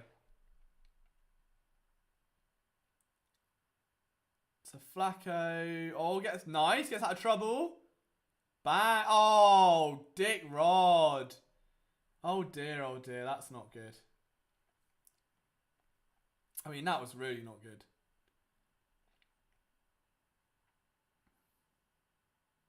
Does Dallas Goedert look like skinnier, or is it me? Has he lost weight? Like, in a good way. He looks healthy. Maybe it's like just less beard? Or a haircut? I don't know.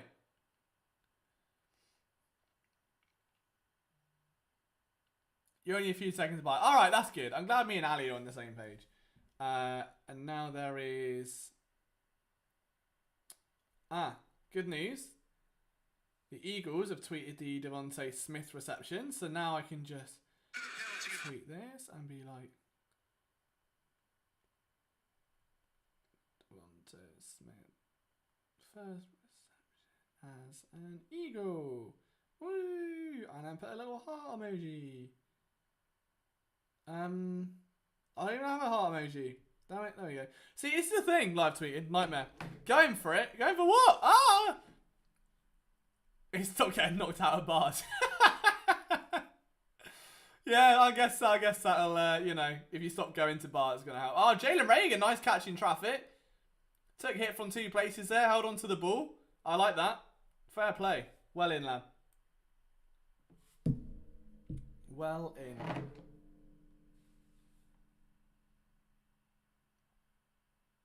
I do like Nick Sirianni's pen on his visor. Whoa! Look, no, don't say that. Oh, not on 4th and 3 as well. Boys, don't do that to me. Oh, they're right at the end. Oh, no.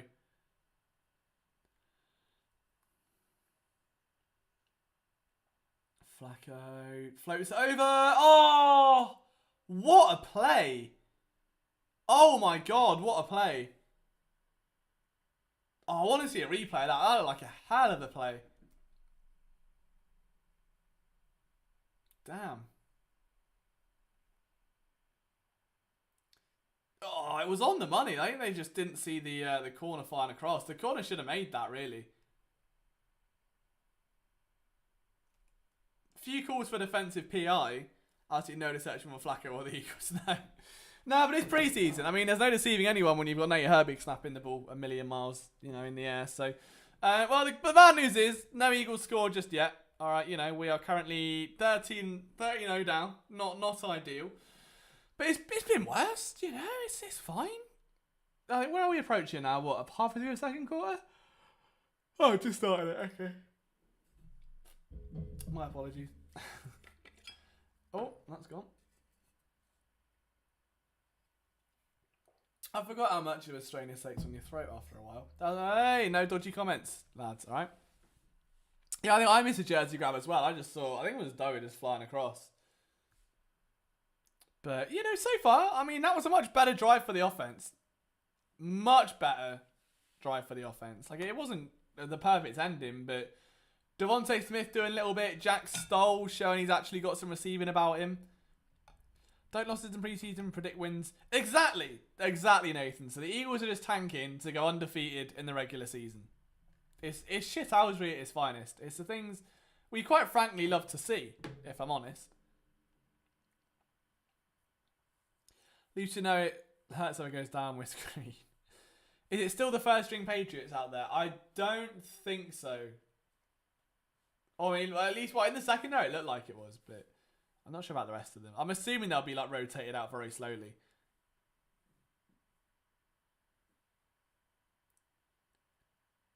I just got a shot of the cheerleader. Oh, there we go. Bridge. Is that the Walt Whitman Bridge? Am I right? Have I got that right?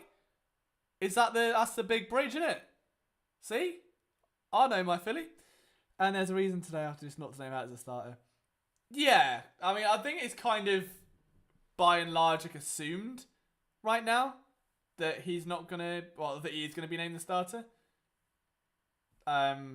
Yeah. Like, even Joe kind of threw in the towel in the press conference the other day. He was like, yeah, well, I was never going to give it to him. Like, I was always going to, I can't remember the exact quote, but it was something along the lines of, well, I was always going to come with the attitude of trying, you know. Is that Mac Jones at QB now? Because that will be interesting. I'm here for that content. Oh, big Milton.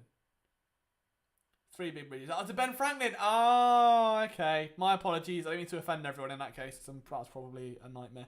To be fair, I didn't even realise that Tower Bridge in London wasn't London Bridge. I thought London Bridge was Tower Bridge. So, there you go. For anyone that is, you know, thinking about the London Bridge, it's not. That's Tower Bridge, apparently. Unless you are thinking of London Bridge. That will be London Bridge. Simon Ridgeway with a bit of a limp. Not good news for him, because that is a guy that is actively trying to make the roster. Now, keep an eye on McPherson. Again, outside, bottom of your screen. I've just got a very bad feeling about McPherson today. Oh, nice. Well, I really like the tackling out ethos on this defense. I really like it. Alex Singleton's too good, man.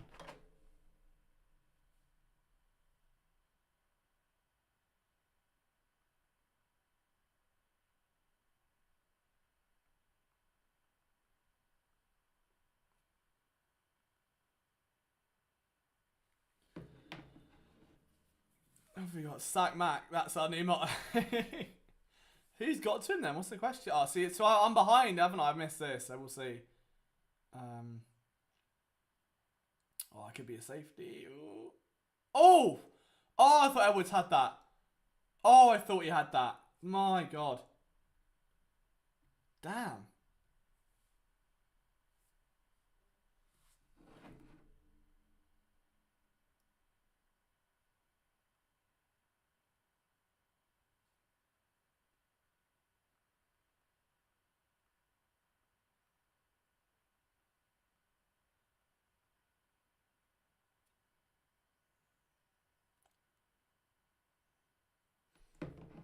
Alright, here we go. So it's oh my God. Oh, there is something about this defense that is just... I know it's preseason, but it's very leaky, isn't it? It's not great, let's be honest. Yeah, I like Mac Jones. I think he's going to be fun to watch. Give him a few years. But, I mean, then again, when you've got plays like that, it's, you know...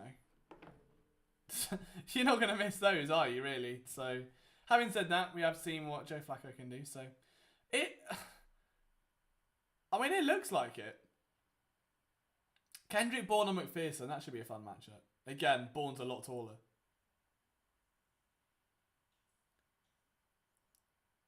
Oh, look at Jones. Oh, look at Jones. Oh, my God. Yeah. Oh, who was that? Was that on Ridgeway or?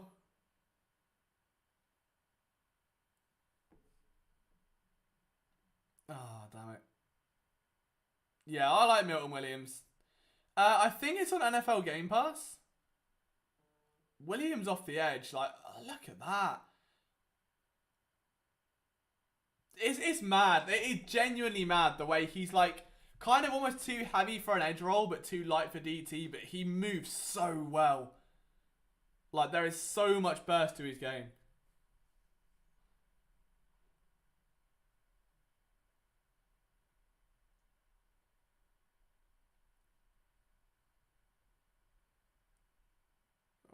Okay, Mac Jones, screen pass. Oh my God.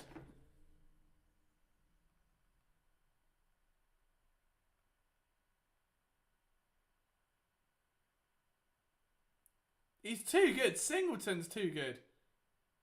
Oh no, he said friendship ended. What do you mean? What's he done? Singleton his ass. Oh no. Oh no, I'll have to tweet oh, aren't I? Never mind. Yeah, I'm gonna have to tweet the word oh, aren't I? I haven't even seen the play, I already know I'm gonna have to tweet oh. But it's in coverage though, isn't it? Yeah. In coverage. Yeah, I had a feeling that would happen. Yeah. Oh, on Sonny Michel as well, no less, which it helps my DraftKings lineup. I'm not going to complain at that, but I'll complain at everything else. Yeah, that's the thing. Like, if he's the only guy running around out there, I mean, he's probably going to be a bit worn out.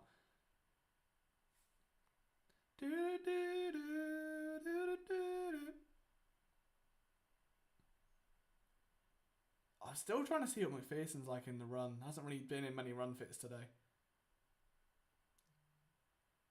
Yeah, just get him out at this point. Like, he's clearly shown enough. Do you know what I mean?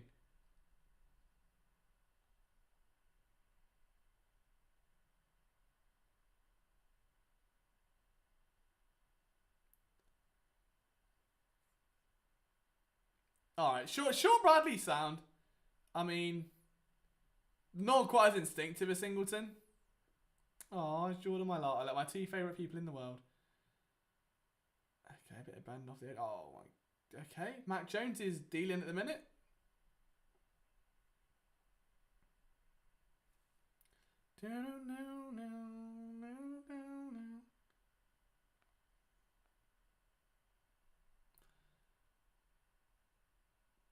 Yeah, no, I'm gonna divorce Alex Singleton now. It's okay. I'll just send him a message saying, sorry, Alex, can't go on like this. It's not you, it's me. All right, it's not you, it's me.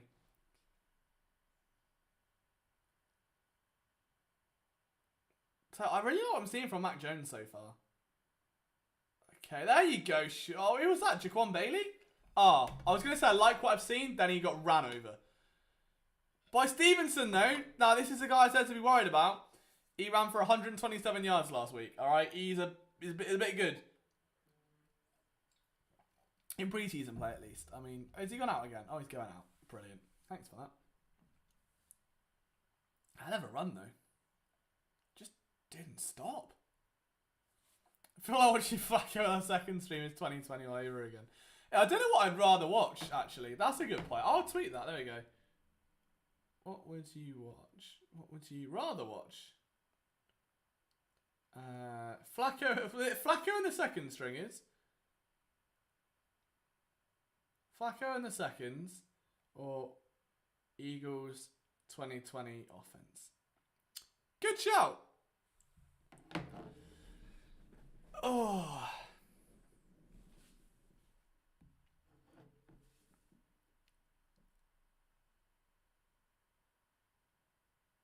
Okay, 1st and 10.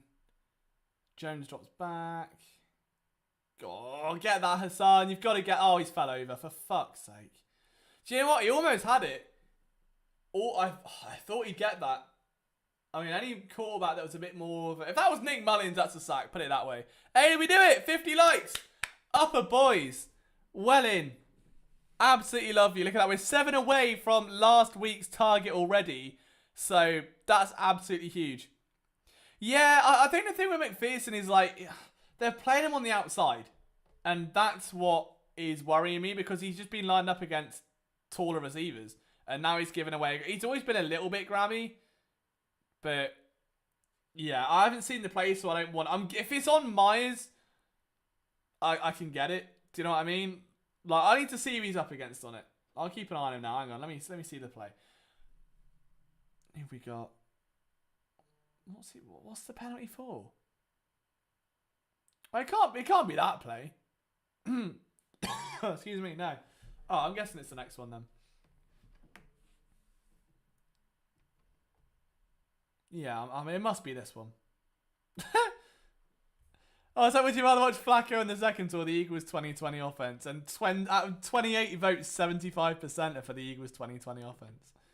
Jeez.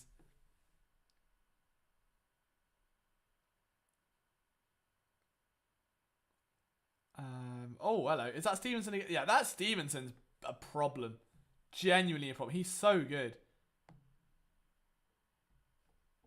I'm not sure I captained him in any of my lineups. I don't think so. I did. Good. Great. I mean, I don't know. I'm giving up on DraftKings already, to be fair.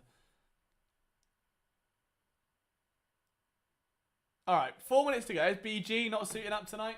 So it's not just the big name starters on offense. Alright, I'm watching McPherson now. I still haven't seen that penalty. Oh, big hit! Nice, TJ. TJ showing out. I really like that as well, because I've not been his biggest fan. Purely because I've probably just had some sour grapes after that 2019 preseason where they showed him... well, no, it's when they picked him over Alex Singleton, which I just thought was the wrong decision. Having said that, though, oh, he curved really well there. He shed that block so nice. He took a bit of a push, but... No, I like that. Good play. Read that well. So 2nd and 15. Jones. Oh, who was that on a missed tackle? Oh, damn it. Kendrick Bourne's such a gangly little... He's like me. That's Slender Man. Oh, what's going on? Oh, what was that, offside? Oh, it was a challenge? I was going to say, I don't actually saw what happened then. Strange. Alright, fair enough.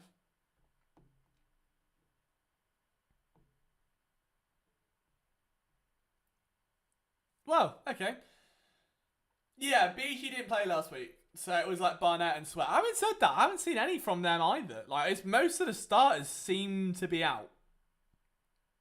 I mean, obviously a few of them are in. Like, obviously you got DeVonta and Rager are there, and the starting offensive line had some to begin with. But it looked like most of them were out. So, I don't know. We'll see. Coach did challenge reps. Just warm up, warm up the old, like, oh, get that red, like, oh, get, oh. Phil's got to stay in shape somehow. You know, it's a challenging old season.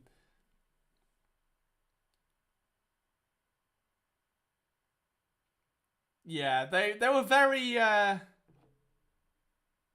what is it? Very conservative. Down. 13. What's the matter, Wahab? Hello, Wahab's tuned in. He's gone for a little tweet and he's come in to say hello. How are you? Wahab, I hope all is well. Sun is shining, birds are singing. He's excited for the Formula 1. He loves it.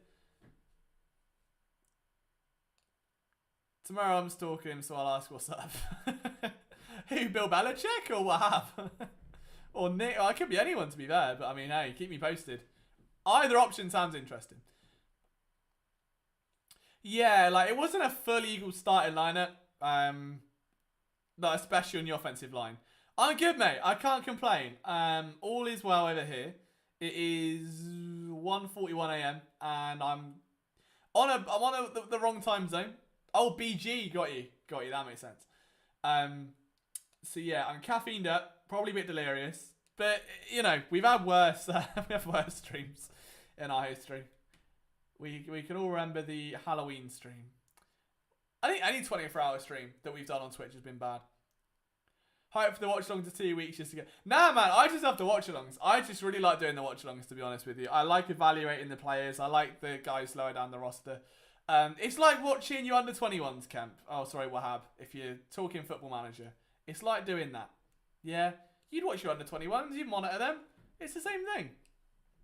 The score doesn't really matter in pre-season. It's more how the players look. So we'll see. Don't mention the last 24 hours. Mate, that will go down. I might have to release that on DVD, you know. That was one of the most chaotic streams I've ever seen. Like, from start to finish, it was a mess. Absolute mess. It was fun, but it was a mess. I think I hit my peak, you know. Oh, yeah, it's only pre-season, mate. There we go. Nice little right. Is that James White? Or is that Sonny Michelle? Hoping that's Sonny Michelle. It is Sonny Michelle. Way. Hey, I appreciate you, Ali. Love to see it. I'm glad. It can be tricky. I think this is the thing.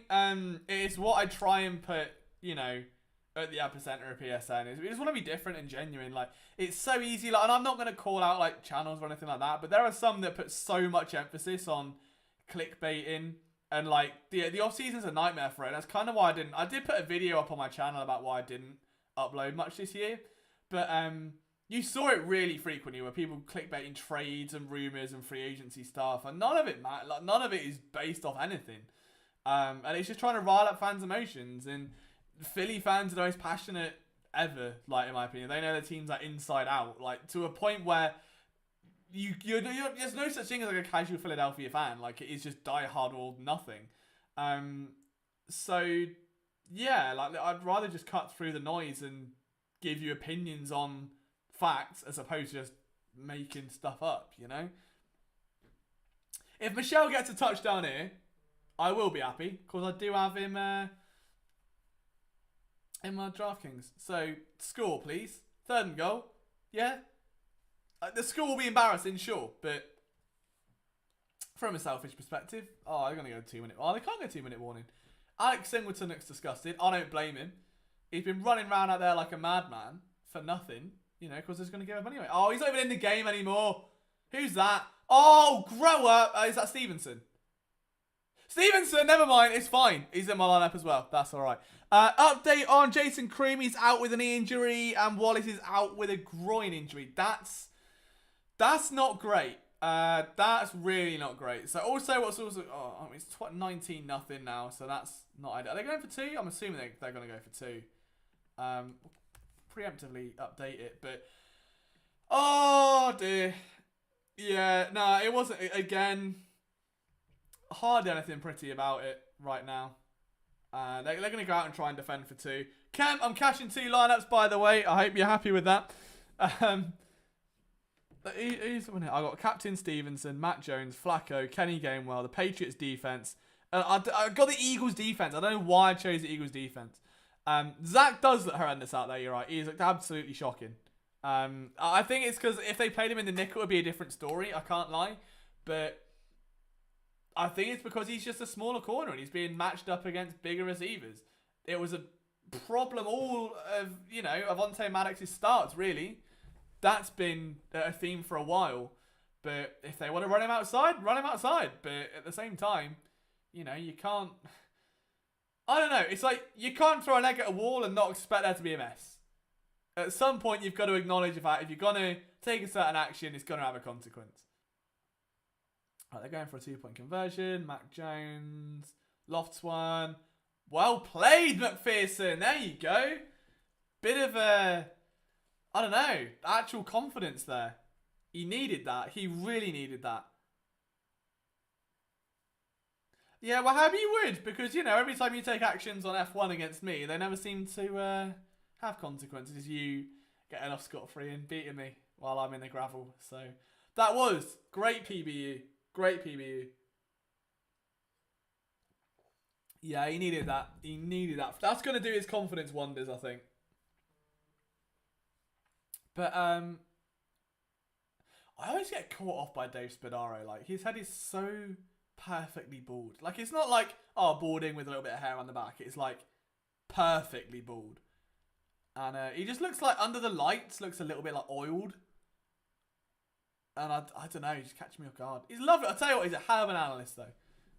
I mean, love him. Absolutely love him. Great guy. No QB will have time. Nah, exactly. Was 19-0 in football terms? A mess. Probably, like 3... Yeah, nearly like 3-0. Like 2 and a bit nil. 2-0 and a free kick. Yeah, alright, let's see what happens here then. Let's see what Sirianni can do in this 2-minute drill. I'm just begging they don't put Mullens out there for the entire second half because that would be awful. Like, let's not do that, please. I'm telling you, Andre Patton's going to lead his team receiving yards tonight. Shane Steichen's on the screen. He's buzzing. Jonathan Gannon. That's got to be photoshopped. I've never seen him wear that shirt.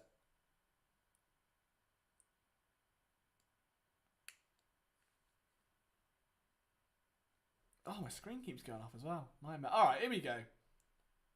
2-minute drill. Eagles offense. Flacco's back out. That's it, Joe. Check down. Ideal. Dick Rod. Let's ramp it up. 2-minute warning. Never mind. 2-minute warning. All excited for that. Nothing. Nah, he really is. Like, he was genuinely so impressive last year to a point where I was like, you might as well keep Richard Rodgers and just trade Zach Ertz in the offseason. Ultimately, that didn't happen in the end. But, I think production-wise, he matched up quite well. I know Zach Ertz had a massive down year, but he really did. Like, Rodgers was genuinely, at one point, the only legible, tight end option. Like, Goddard was inconsistent. Ertz was injured. Rodgers was really solid. And I think that's the thing with, maybe some of the other guys are very streaky or up and down. I think what you see with Richard Rodgers is just a consistent floor, which is fine. His floor is just an average tight end, which is exactly what this team need. So, you can't complain of that whatsoever.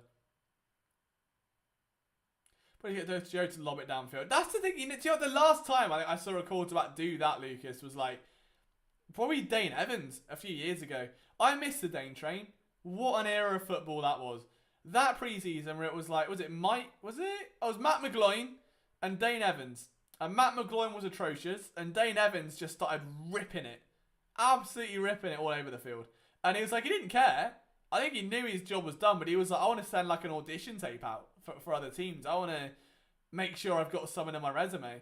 And he ended up joining the CFL and has played very well ever since. So, much love to Dane Evans. Forever in our hearts. Bless him.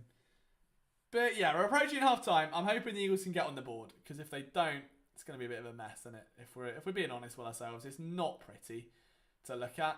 But at the same time, if you...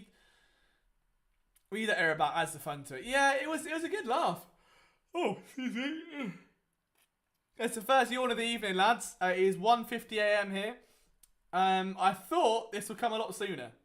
That's what she said. So, you know, you take those. That's fine. Are you on at half time? Oh, we'll just see what Sirianni schemes up here. We haven't seen a single screen pass yet, though. That's got to be noted. I do like how many fans go to preseason games in the NFL, though. It's really cool. Like, it's such a bad quality of play as well, but it's cool seeing fans genuinely get up and go to it on a Thursday night.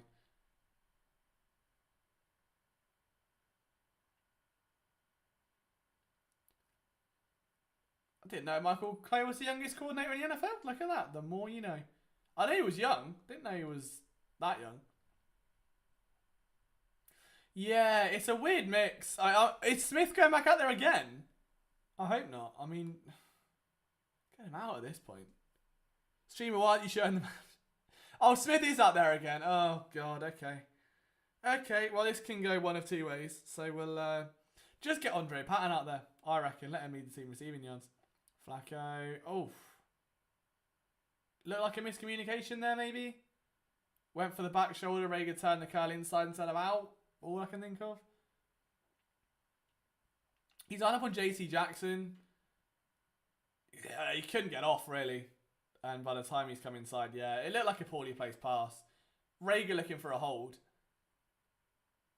So far, this 2-minute drive has gone great. The Eagles couldn't convert on third down last week. They're 0 for 3 this week. They're about to be 0 for 4. Can they finally get one in the books? Flacco, oh, it's not looking good. Yes! DeVonta Smith. Oh, was it? Oh, no, Siggy, he's got me. Oh, he's caught me in 4K. It's my second yawn. Damn it. Yeah, I mean, he's not playing centre still, is he? Oh, Smith is so good. He's got to be such a problem. All right, so Petter at centre. Gainwell gets some yardage there. Okay, cool. Cool. Oh, apparently there's a sack. Oh, dear. See, I forget you guys are all ahead of me.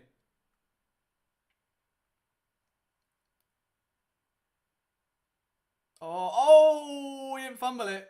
Oh, that was ugly as well. Oh, damn it.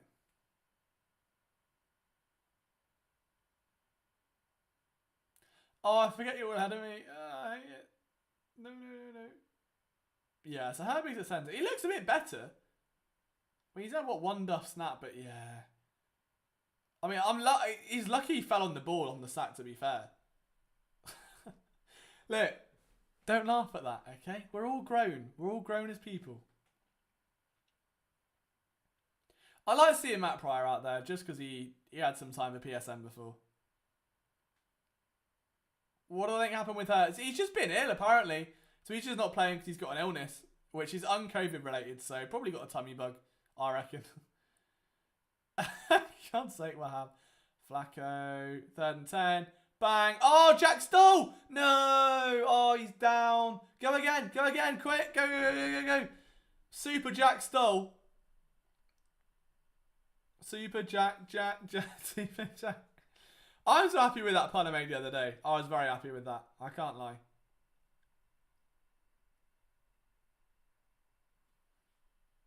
The first half was a kick in the only day. We still got time yet. Oh, what's the over under we scored this drive? Probably. I don't know. I'd bet against it though. I might lump my house on it. Not that I'm a better man. Best hands on the team? I don't know about that, but I mean, he's looked pretty nice so far. Gotta be said, he's retained composure and everything.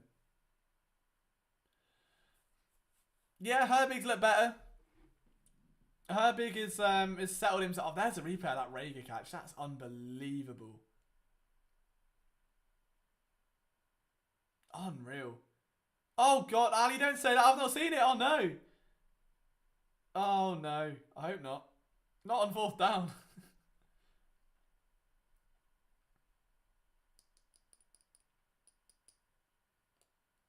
Okay, the fact it's been this bad and we still have Mullens to come hurts me.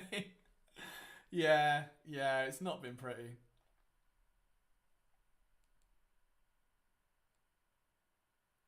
Oh, that just... Oh, he's got it away. Oh, is that a pick? No.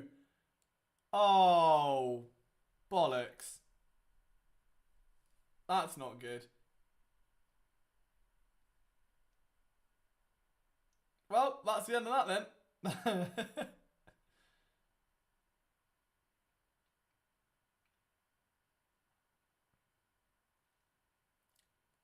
Damn it.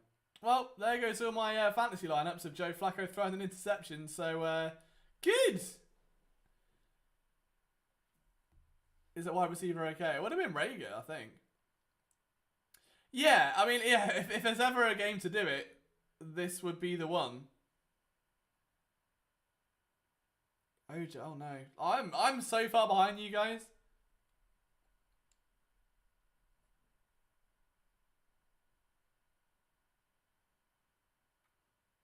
Okay, Jones drops back. Oh my god, hello. Hello. Oh, McPherson. Oh, he's in. Oh my god, no. Oh, that looked bad as well. Oh god, that doesn't look good. Oh, that sucks. I thought McPherson got torched again. Which, I mean, he did. And then... What happened? He just... Oh, he just headbutted the floor or what?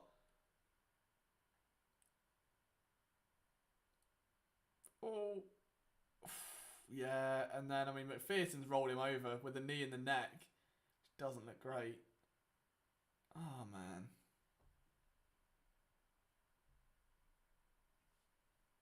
Yeah, I hope he's okay. I really hope he's okay. But he, oh. Oh, no, he was in like a good spot there, I thought, really. Yeah, McPherson's really struggled. Really struggled.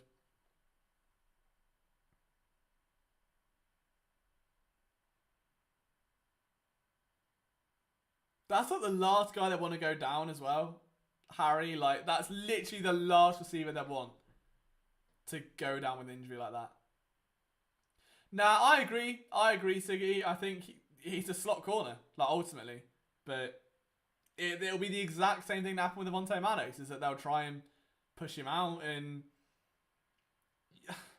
I don't know. It's he shouldn't get playing time outside anyway. So what I'm hoping is that they'll just, you know, put him out there now.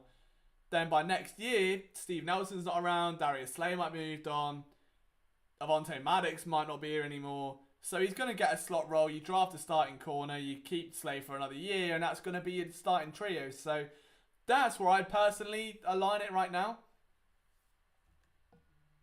Yeah, that's got to be weird to see Nelson Aguilar. Oh, for Nelson Aguilar to see Philly, you know? Like, to come back on it in a different uniform after being drafted there and stuff's got to be so weird.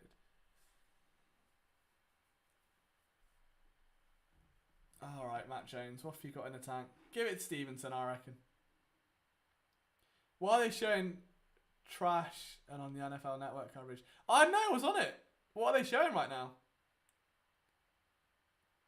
How many fingers holding that?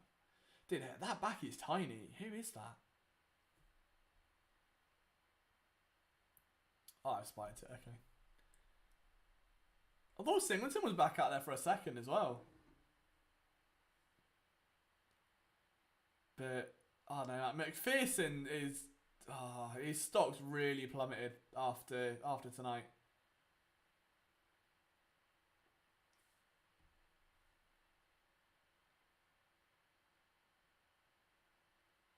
It's a shame. It's a shame. Play orange.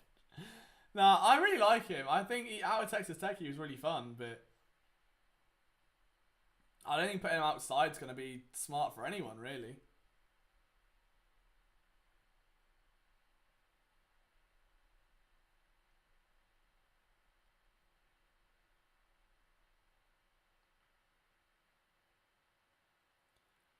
All right. What's this now? What's the flag for now? Was that delay of game? Yeah. Okay.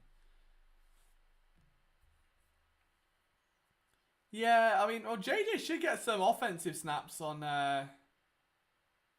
over the next, I'd like to think, 2 quarters. But Potentially, Ron. Like, I don't know. He's definitely not big enough to play outside, in my opinion. It's the same with Maddox. He's a slot corner.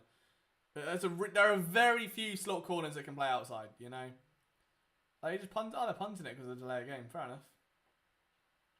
Alright, so I'm assuming that's going to be half-time then. And the offense would just take a knee and that'd be that. But... oh, Greg Ward. Why is Greg Ward fielding punts? Oh, I don't know. Well, yeah, Andre Patton's going to score. There we go. All right, boys, it's half-time. So I'm going to quickly head out for a quick toilet break and for some food and another coffee probably just because we've got to get through this somehow, right? I'm pretty sure he's 6 foot. I'll quickly Google it a sec. I'm 90% sure he's 6 foot. 6 foot or 5'11". On ESPN, they have him as... oh, never mind. I hate that it puts me to UK and puts it in meters. Well, 5'11". Yeah, 5'11". So, not ideal. Oh, 5'10", according to Alex, so even worse. Alright, I'm going to quickly head off. I'm going to quickly throw out... I'll tell you what I'll do. I will play last episode of Eagles Film Room, so you can watch that. It's on Quez Watkins, so while I'm away, you can watch that. Then we'll come back, break down the first half. I know it's a grey screen right now. I'm just trying to get it cooked up. Bear with me. So if you haven't seen it, it's the Quez Watkins Film Room. If you have seen it, that's Quez Watkins Film Room, isn't it? So we're going to play that. And I'm going to go to the toilet, get some food. I'll be right with you. Thanks for hanging out for the first half, boys. Love you all. We'll be back for the second half in just a little bit.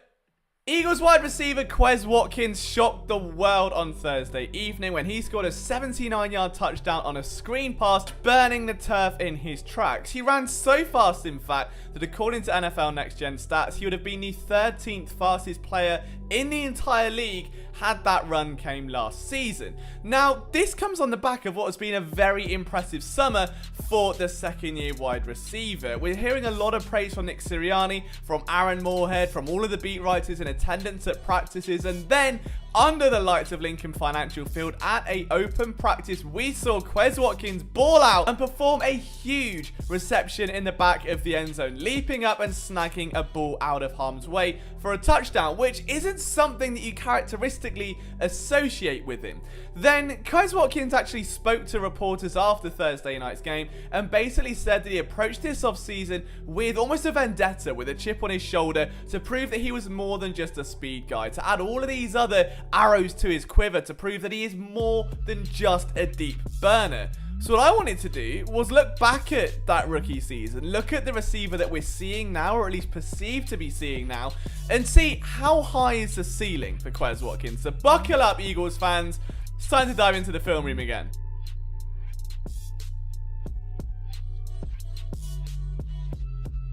So the first thing we have to look at is the fact that Quez Watkins didn't exactly have a great rookie year, okay? He had some problems with regards to injury setbacks early on, and by the time he actually got on the field, it was sort of too little too late. The season was in disarray. You had a quarterback change. No one knew what was going on. And in 6 games, caught 7 passes for 106 receiving yards. It's not brilliant, okay? But we need to understand what Quez Watkins does well, and that is someone that can stretch the field, run a 4.35 40-yard dash, and he's just seen typically, and I know he'd hate me saying it, but as a burner, at least coming out of college, that was his thing.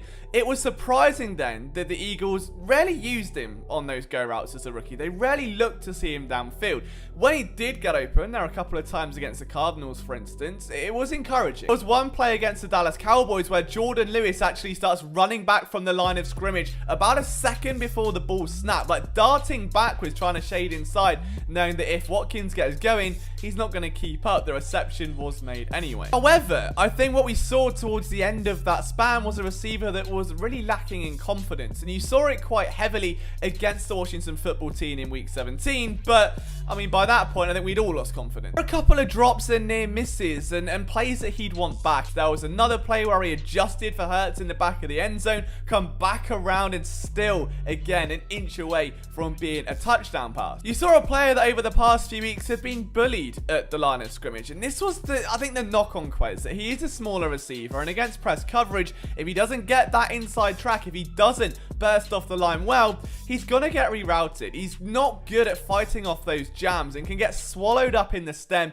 which is going to drastically impact your timing for a route. This isn't a player that can kind of just fight through that physicality. He's not a Travis Fulgham. He's not someone that has the sharp route running and the physical tools to break separation if he hits a jam. So if he's in an open cushion and it's against zone, he's going to thrive all day long. If he's at press, you're going to see him blanketed for the start of that route, and you just have to hope that by the time he gets open, the play's still alive and you can still make that throw, albeit off timing. That brings us very neatly to our next thing, and it was something that Quez Watkins was actually clowned for at the start of the offseason. Many of you remember, if you're on Eagles Twitter, there were some videos that got posted of Watkins putting in work. Now, usually, if a player puts in work, it should be respectable. It should be commended and applauded, not attacked and mocked. And there are a lot of people, I think, wrongly going after Quez Watkins, insulting his route running. And there were times where he was trying to stop on a curl route or a comeback, and it looked like the stop just went on and on and on and on and on and on and on. And I think it was kind of humorous for a lot of fans. I went back, and there was one particular play that stood out. And I know you can't put these two players side by side, but Watkins and Fulgham both run similar curl concepts. And what we see with Watkins is someone that has so much burst, so much athleticism, so much acceleration. He's almost got a bit of Avonte Maddox in him, where he doesn't know where to process all that energy. Now, not to get all scientific, okay? Energy exists. If you generate it, it can't just be sucked out of a vacuum without it going anywhere. It has to be redirected. And the problem we see with Watkins in this particular play is when he goes to stop, he does something that not a lot of receivers do. He bows his head straight down, and his legs kind of shoot away from his stomach, and he ends up almost like he's trying to stop the Bridge of Khazad-dûm in Lord of the Rings, where he's just leaning back with his head forward to try and stop early. The second that head bows down, the corner knows what's going on and can go straight down and break on the play. That's a problem, because what Watkins does well in most routes, whether it be post or corners or ins, whatever they may be, is he sells head fakes, and he can break and redirect that energy round, and that's exciting. What he struggles to do here, though, when it comes to a complete stop, is bringing all that energy up top and trying to push it down to his legs. What he should be doing is going from the legs, pulling it up the body. So if you're running and you can twist your hips, you're almost dragging that energy round with momentum, which is what we see Travis Fulgham doing on the other side of the field. You get a player that had been bullied in press coverage, that struggled to get off the line, that had then clearly had his confidence knocked, and someone that needed to work on his intricate route running, because at the minute, you've got someone with a lot of speed. And that was about it with Quez Watkins. There was speed, you could see some potential, there was some nasty route running there, but there wasn't a lot else. And then you remember who's in that wide receiver room. Not only have you got Aaron Moorhead, the wide receiver coach who had been kept, one of the only coaches to have been kept from that former era outside of Jess Stoutland, but he's now in a room with four players arguably, who are all very, very intricate route runners. DeVonta Smith, one of the crispest I've seen in a long, long time. Jalen Reagor, lauded for his route running. John Hightower, in my opinion, is sitting between Jalen Reagor and DeVonta Smith. In my opinion, the second best route runner on the team. Not the second best receiver, but the route runner. This is the guy that cooked Steven Nelson, let's not forget. And Travis Fulgham, who is built like Alshon Jeffrey and almost moves like John Hightower, but almost needs that volume to get him going. You know, once you start lighting the fire, it's going to explode, but you can't let that fire burn out and then expect it to just catch fire by itself again. So you're in a wide receiver room where route running is very clinical. Nick Sirianni comes on board and wants to abolish banana routes. He puts a real intent on these crisp breaks, this crisp route running. And all of a sudden, then you've got Quez Watkins, who, by his own accord, has gone into the offseason wanting to get better, wanting to improve and become a more valuable weapon to the offense. And you're seeing it now. That training camp video where he hauls in the huge pass not only shows some soft hands, but it's confidence for him to go up and make a grab. I'd not seen him in that rookie season. I watched it all back today. I'd not seen him jump. And it sounds silly. I understand that. This is a 6-foot receiver, though. He's not going to be contesting jump balls. But the catches he did make, he'd be clattered. He'd be charged at by a safety or a linebacker because he struggles to, if he's turned around for a ball, again, redirect that energy. He becomes stagnant and it's an immediate hit for a player breaking down because he's made it so obvious. You're now seeing a player that's confident. There's someone's wanting to go up, and if you've got energy coming this way, push it back the other and have a middle ground where he's got a fighting chance to make that catch. I like that. There is a sense of confidence there. You've got a clear quarterback who favours his game in the way of Jalen Hurts, and this is more than anything a wide receiver now that is becoming more versatile. Yes, he scored on a screen pass against the Cardinals. Yes, he scored on exactly almost the same play against the Steelers, but he also got open on a route that was narrowly missed by Jalen Hurts, and had he just fought off that extra hand movement, it would have been a deep completion. But if we compare that route, the near miss of Quez Watkins, where he's able to fight through contact, make a note of that. But last year, where he would be blanketed, route against a corner in press coverage, you're just going to get pushed out of the way almost, or the corner's going to end up, you're just pocketing in between himself and a safety. You're not seeing that now with Watkins. There is this intent to drop the shoulder into a break, to sink the hips into a break, to get those hands in early, not letting a cornerback put his hands all over you and fight and push you and throw you around. There is a bit of an edge to Quez Watkins now. And I'm not sitting here saying that he's going to go out and have like a 1,300 yard season, because if we're honest with ourselves, there's a lot of depth in that room. And unless Greg Ward takes a shortfall, Watkins is not going to be your starting slot receiver. However, he will be a very valuable piece off the bench as someone that in speed packages, that on screens, on pitches, on sweeps can not only be dangerous because he's clearly got an intelligence of when to hit the hole, but he's now becoming a much better route runner. And in my opinion, that was his biggest weakness coming out of college. It was only sort of used on go routes. He gets to the NFL, he's used on nothing but screens and short pitches and the occasional in-breaking route. There's nothing really to expand that route tree that's clearly faltering. He's worked on that this offseason, and you're seeing development, and Watkins has developed. Now, I can't say the same about John Hightower. I haven't seen him in preseason. I can say the same about Jalen Reagor. I thought Reagor looked really crisp on Thursday night. There was one out-breaking route. I think Nick Sirianni called it a bench route. It's technically an out. It's the same thing. But again, that transition of energy to stick your foot in the ground and drive through was really impressive. And I think Aaron Moorhead is getting the most of these receivers. So is Quez Watkins going to have a breakout season? He might end up putting up more yards than Jalen Reagor did as a rookie. He might be looking at a 300-400, maybe even a 500-yard campaign, because what you're seeing is a receiver that is not just someone having crazy speed, but he's working on the weaknesses. The hands are now becoming a strength because he's got the confidence to go up and attack the ball as opposed to just sit and let the ball come to him like we'd seen in a few other plays. I really like what I've seen out of Quez Watkins. I hope he has a breakout year, but I wanted to go back and see what that perception was and the rise of Quez Watkins and track that development, and hopefully it's been insightful to you guys. We're going to have more coverage on the way over the next few days. Make sure you leave a like, hit that subscribe button. Of course, there will be another watch along on Thursday evening, so make sure you're tuning into that, joining myself and our PSN Eagles team watching the Eagles versus the Patriots. From myself, Liam Jenkins, you can follow me on Twitter at Liam Jenkins PSN. I'll see you soon.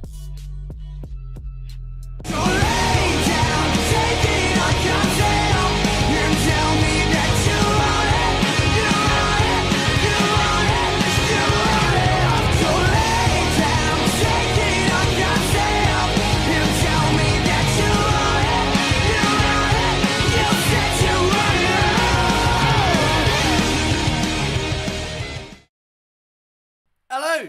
No audio issues on the microphone this time. We're back.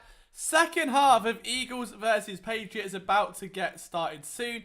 19-0 is the deficit so far. I say so far. It's not looking like it's going to get much better. And albeit the Eagles have had their second and third string players in for most of the game, but it's just not been pretty for many positions here. There's a couple guys that have, I think, negatively caught the spotlight. Zach McPherson definitely being one of them. We'll talk more about him in just a little bit. I'll be intrigued to see if he does get any kind of action in the second half, or if they're just going to kind of let him ride the bench now, maybe go over the tape, look at what he's, I suppose, gone through in that first half. There are a few targets his way. I think all but one were completions. He had one big PBU, but just a few too many targets early on where you can see they were trying to exploit his size or therefore lack of it. we'll see what happens in the second half with that secondary. We'll see how the Eagles deploy it. We know that the Patriots should theoretically get a bit lighter now in terms of talent level. I don't think N'Keal Harry's going to be lining up against their corners for the time being, or any of the other receivers, like such as Jacoby Myers or even Nelson Aguilar. Yeah, Ali, that's a good point. DeVonta Smith did get some targets nice and early. I think there must have been a bit of a consensus to Joe Flacco to just get in the ball. Like, especially after that first drop, like, right, go back to him. Like, next play, just go back to him. And just keep going until he gets that first reception, breaks the trend, doesn't get the dent in confidence, and can really build on it. Just so happened that Flacco was throwing every ball behind him or misplacing them. His accuracy was off. And now we have to go and watch Nick Mullens throw a football, which should be even more exciting. So buckle yourselves up for that one. There's now a dog catching a frisbee on the pitch, which is still somewhat more exciting than the Eagles' offense. So, you know, make of that what you will. But we'll see how we go. Guys, if you're just joining us, thank you so much. It'd be great if you could leave a like. I think our overall record from last week's watch-along was 57. We're at 53 now, so we're 4 away. If you haven't turned that great thumb blue, be amazing if you could. We'll be with you all through the second half to, I would say, you know, guide you through it. It'll be more just trying to keep each other sane, you know? It's a dynamic here. We've got to look out for each other in what could be a very topsy-turvy second half of Eagles preseason football. In terms of defense, I like what I saw from Milton Williams. I thought he's been, I think, one of the only players to have shined both in week 1 and week 2 here of preseason play. So that's encouraging. I think the way he's been used, which is both outside and inside, is impressive. Like, he's sort of that tweener guy where he's a bit too small for defensive tackle, maybe a bit too big for defensive end, but he's just flying right now. You know, he's making the most of every opportunity, using that elite athleticism to really kind of burst through on a ball rush on the outside. It's fun to watch. Sean says 2:15 watching this. I know it's your job. I respect you even more. Hey, I appreciate it, man. My voice is going a bit right now. Yeah, it's 2:15 a.m. We're just about surviving. We're caffeined up. We'll see how we go. We'll see what the second half has in store for us. But again, guys, if you like this sort of content and you'd want them during the regular season, I'm happy to do them. We haven't done them before because I always thought fans like going to the games or watching them with their families and friends and that sort of thing. If you want watch-alongs for the regular season and you'll enjoy them, then I'll absolutely book them in. You know, every Sunday I'll make sure that I'm here watching the game with you. It's just normally I try and focus in on note-taking for content and stuff. So I can shake it up if you guys want them. You think accuracy thing's a chemistry with... You think it's an accuracy thing? Sorry, you think it was an accuracy thing or chemistry where Flacco was off with Smith? It's probably a little bit of column A, a little bit of column B, to be honest with you. Like, it looked like the ball placement was just off all night anyway for Flacco. I don't know. I mean, maybe they haven't had a lot of time together, so you could attribute some of it to being a lack of chemistry. And I think some of it on Devontae's part as well, where he's obviously came in to a preseason game with very little practice. Like, he's been out for a week nursing an injury, has only done the odd team drill. If you think Joe is a... Oh, I'm not happy with this. I've just seen a tweet. Okay. If you think Joe Flacco is the worst QB ever, it's time to face reality that your brain is repressing the memories of the quarterback travesty that is Clayton Thorson.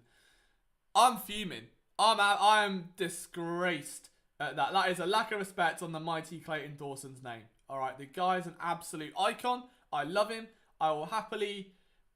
Oh, he's not an icon. He's not great, but don't tell anyone. It was just because he was so bad. That's what made him so good, really.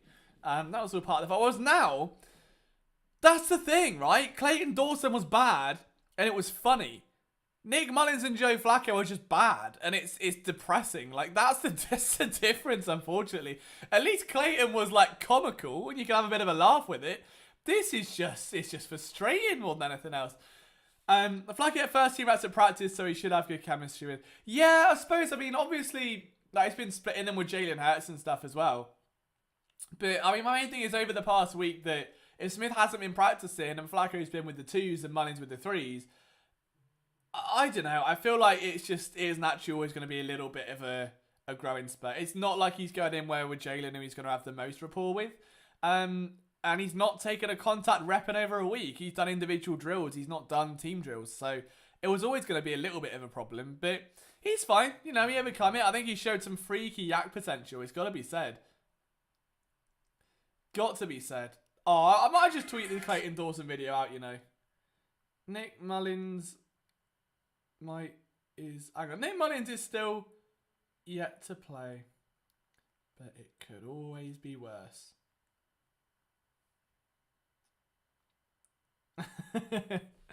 The Pats kicker might be digging ditches. I'm pretty sure this isn't their normal kicker though, is it?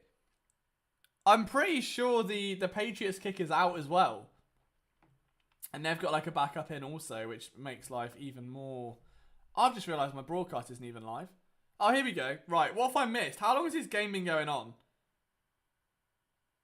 Oh, okay. Right, never mind. It's only one play. We're fine. That's fine by me. Extra point. What? What? There's Scott. What happened? Whoa. Why have I been... What the hell just happened? My stream was like miles behind.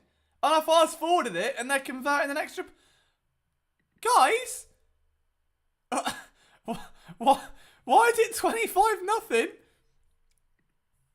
I've just watched ad breaks for like 5 minutes and I'm watching more ad breaks. Jaquette got his ankles broke. Oh, okay. He really struggled in week 1. I was hoping he'd be better in week 2. Looks like he wasn't. So there's that. Oh dear. Well, that's gone well. So the Eagles are now 25-0 down. Oh. Yeah, anyway, if anyone else saw that, please feel free to fill us in on the blanks there. Because it didn't seem great. If Michael Jaquette's... Let me go back. Can I run back? I think I'm able to run back. I'm not sure. What's that? Click that dot. What is that? Ah, here you go. Hang on. I think I can do it on Game Zone. I'm not sure. Was mine just taking me to... What is this? Was it a Mac Jones touchdown? No. What's this now? Have I found it? I don't know if I found it. Yeah, okay, I found it. I'll let you know, boys. I'll let you know. Right. We're going back. We've gone back in time. NFL Game Pass might be worth the money. Alright, let's have a look. I love how the Eagles haven't kicked a single field goal or anything just because Jake Elliott's injured instead of just using Aaron Sipos. Well, off the right side, Lee Brock, a truck DB. Alright, let's see. Let's see what we got cooking here. They're taking a while, you know, as they would. Oh, come on, forward. Oh, I thought I could pass forward it. Alright. So I'm here. Just trying to watch the touchdown now and see exactly what happened. McPherson's down the bottom with a big cushion. Okay, it wasn't that play. Jones drops back. Oh, nice catch there. To be fair, by that fella. Oh, how have I missed half the third quarter, man? What? How long has this been going on? I'm not going to go back. I'm not even going to go back and look for it. I'm just going to give it. I don't know. I apologise. My stream was massively behind. I think it was paused for half of it or something then. Didn't realise the Patriots had scored. My bad. But good. Well, bad news is that Mac Jones looks good. Jaquette Aspercies are the biggest DB and the worst. I know. It's really annoying. But it's alright. Who have we got a quarterback now then? Is Flacco going back out? I'm assuming they're going to give it to Nick Mullens. But there we go. Look, that's the thing, that free milkshakes. Right, Swoop can't even drink a milkshake. Don't even pretend. Stop it. It's going to go all over your mask and you're going to look silly. Stop. Freak. I'm joking. Oh, we do have a laugh, don't we? We do have a laugh. It's all part of the fun, boys. Alright, Mullens time. Here we go. So, Joe Flacco ended his night disgracefully, put it that way. But it's okay. We've now got Nick Mullens season. This is right. That's twice now in 2 weeks where Gainwell's almost like fell over. And look, he's fallen forward, which is fine. but there seems to be some like balance issues. Maybe I'm misreading it. I don't know. That's twice though. About to pop some popcorn. I'm jealous. All I've got is this weird like chocolate shortbread thing or a packet of chips, as you guys would call them. 56 likes, guys. We went away from breaking last week's record of 57. Absolute heroes, all of you. Travis Fulgham's on the field working out the slot. I like that. They give it to Gainwell. Burst through. Runs for 3, which means they're not going to convert here because that's just how the cookie crumbles. Buckle up, boys. Buckle up.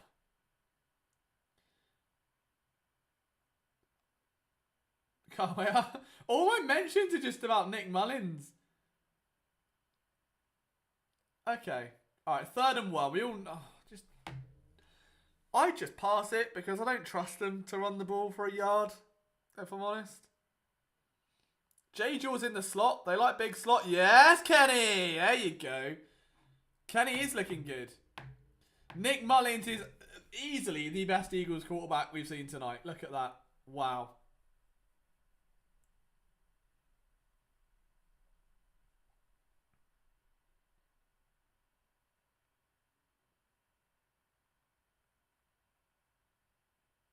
I'm just making a sassy tweet, don't mind me.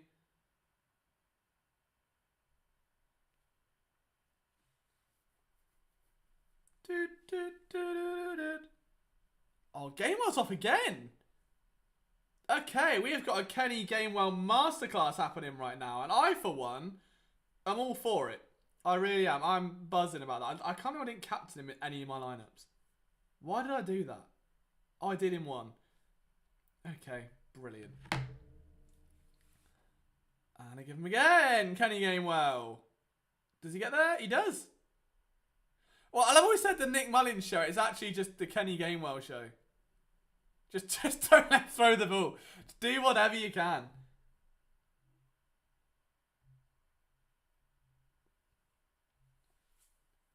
Nah, Gainwell's looking really good, man. Really, really good.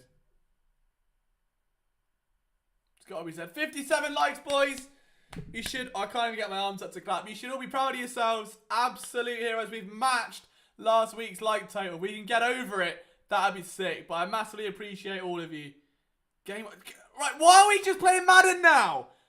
Is it just Kenny Gainwell v the Patriots? Is it? Is that what's going on, or?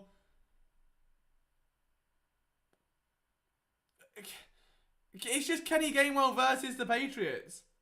I don't understand. Like, is there no one else?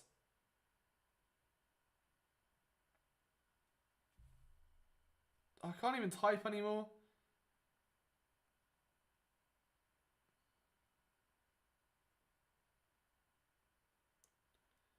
Alright, Mullens. Oh, God. Well, we all knew that was coming, right? We all knew that was coming.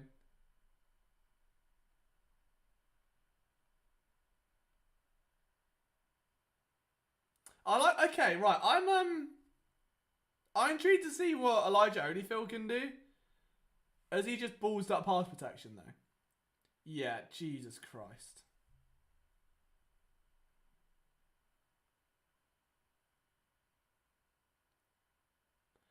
That wasn't great, was it? 3rd and 15. Okay.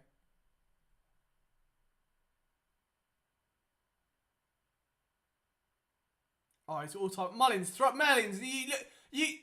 How? How are you that bad? How are you that bad? What the? What the? I'm so stunned. Oh my God.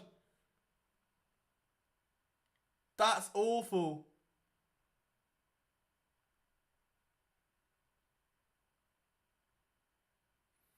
That's the...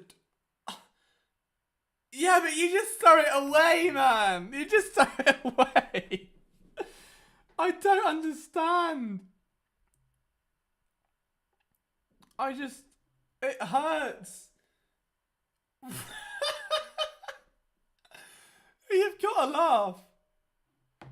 The ponder always is. I miss where, Cam Johnston literally saved the Eagles for the best part of 3 years. The only decent player on the team for a while. Oh my god, that was the funniest thing I think I've ever seen. Wow. Absolutely stunned.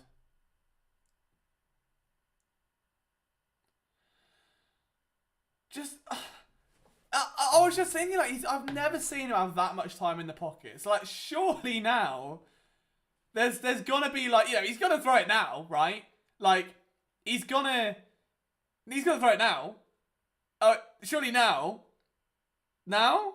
And it's like, he could have literally read half of Let the Crawdads Sing, whatever that book's called, and still got the pass off. I could have sung the alphabet forwards and backwards and got the pass off in the time that play took. Right, okay, I'm going to try that. Wait. I'm going to try that. I'm going to see if I can sing the alphabet by the time it takes him to throw the ball. All right? I'm going to get a video up. Bear with me. All right? Hold on. This is the analysis we love to see. I think he could 100% do it, all right? We've got the chat on. Okay, right. I'm gonna go back. I found the play, and what I want to see is, can I do the entire alphabet in the time that Nick Mullens gets sacked? Is that the play? Was that the play? No, it's this one. All right, here we go. So I found the play. I'm about to say Z. Yeah, I'm about to say Z. Of course. All right. Oh, okay, I'm gonna play it. I'm gonna play behind. I know I'm dragging this out. It was third down. Should have cut into 5. Then it's thrown it as far as possible. Okay, right. Here we are. This is they're really dragging this. I'm trying to amber. I just want to see how long it took. Can I sing the entire alphabet? Here we go. Ready?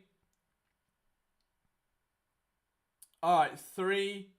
A B C D E F G H I J K L M N O P Q R S T U V W X Y. Oh my god, it's the entire alphabet. It is the entire alphabet. There is no... That is the... I'm not kidding. The video's going on my Twitter. That is the entire alphabet. The entire thing. The entire alphabet. I'm stunned. Well, the more you know. And I was even fly. I was in a nice, relaxed rhythm, minding my own business, you know. Game's live. We're back. Matt Jones takes a check down to Stevenson, I'm hoping. Yeah. No. Yeah. It is. All right. Here we go. So I'm going to go tweet this now. I didn't say Z. I'm sorry. All right. I went back and watched that.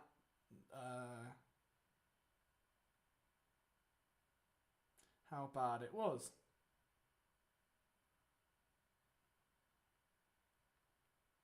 You can sing the entire alphabet.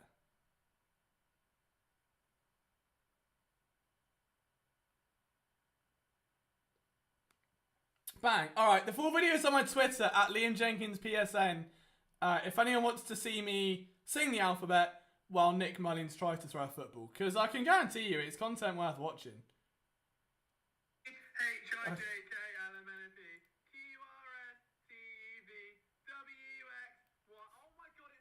I can't get over that. Alright. Yeah, you know it's bad when you start missing Nate Sudfeld, right? Like, that's never a good sign. If you start missing Nate Sudfeld at quarterback, something's gone horribly, horribly wrong. Oh my. I like that Stevenson kid, man. He's good. Stuff I'm gonna snap a limb by now. True. Okay, I got Levert Hill in the game. Don't mind him. He can be. He got some upside. He could be fun. Oh man, what a vibe! I can't get over that.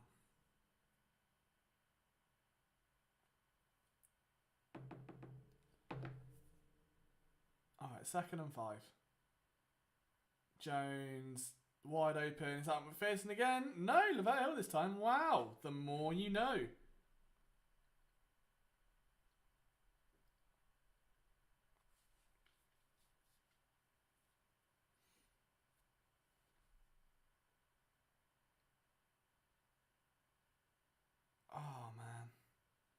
This is just going to be a long, long night, isn't it? It's going to... Oh, dear. It's just embarrassing at this point. Oh, hello. Hello. Oh.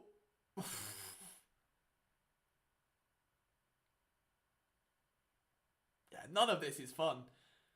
No, it's just... It's been very bland, very vanilla, for lack of a better term.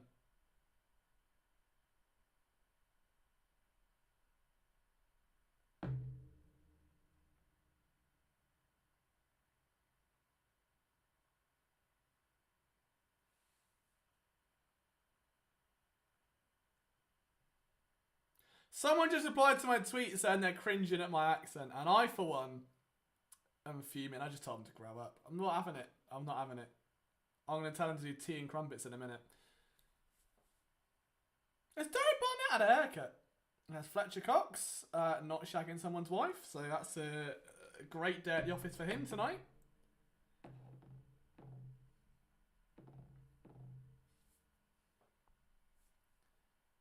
Not getting much out of anything, to be honest, Ali. It's been an emotional night. Oh, there goes Taylor again. Oh, no, there you go. That was a bit better. I mean, yeah, Taylor fell over, but again, you know, beggars cannot be choosers.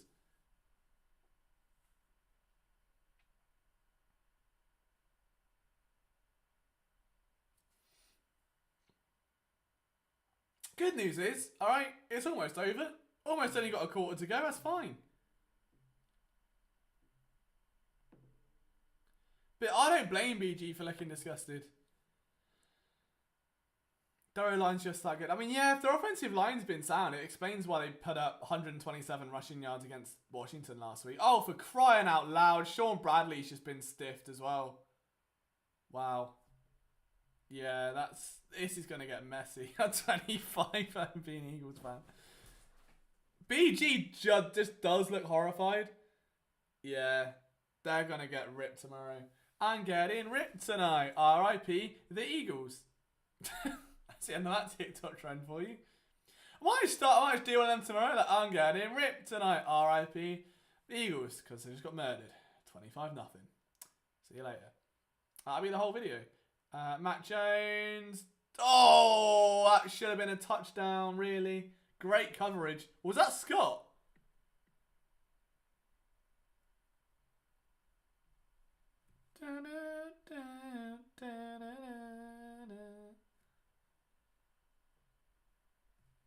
Good coverage, that. Oh no, it was Elijah Riley. Okay, out of Penn State. Fair. Okay, fair enough. Oh, okay, that didn't sound good. Oh, was that Stevenson? Look, be positive. Tell me it's Stevenson. It was. That'll do. Look. If we're going down, at least send my DraftKings up in the process. Yeah, there we go. Right. Now we're winning $15. Haven't entered 50. Good fun. I love gambling. Don't do it, kids. It's bad. 31-0. This... Oh, what a great game. What a great game. I love it. I love football. Oh, bloody brilliant. Crying out loud. So I didn't know said though. God's sake.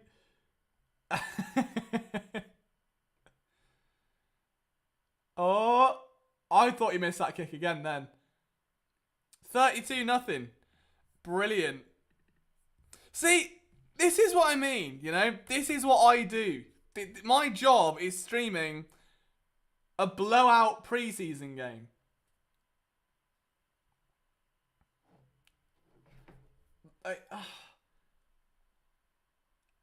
Absolutely stunned. Oh, it sucks. It sucks. It sucks. Everything sucks. It all. And then I've got to watch it again tomorrow and write a recap about it. Awful.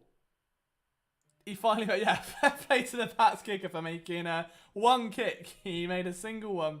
Should be very proud of that. I know I would be if I was him. Oh, why did I take the Eagles defense who are on -1? And it's awful. It's awful. Can't wait for Nick to try and explain this one. I can't wait for Nick Mullens to touch a football again, actually. I'm really excited.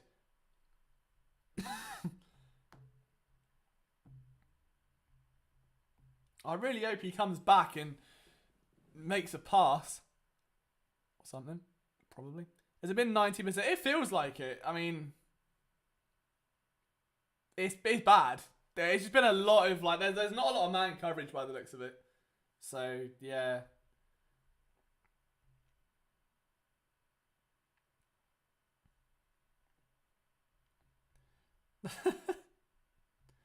Love it. Alright, start watching soccer. You can. I mean, look, just don't support Charlton like I do, because it'll be just as depressing.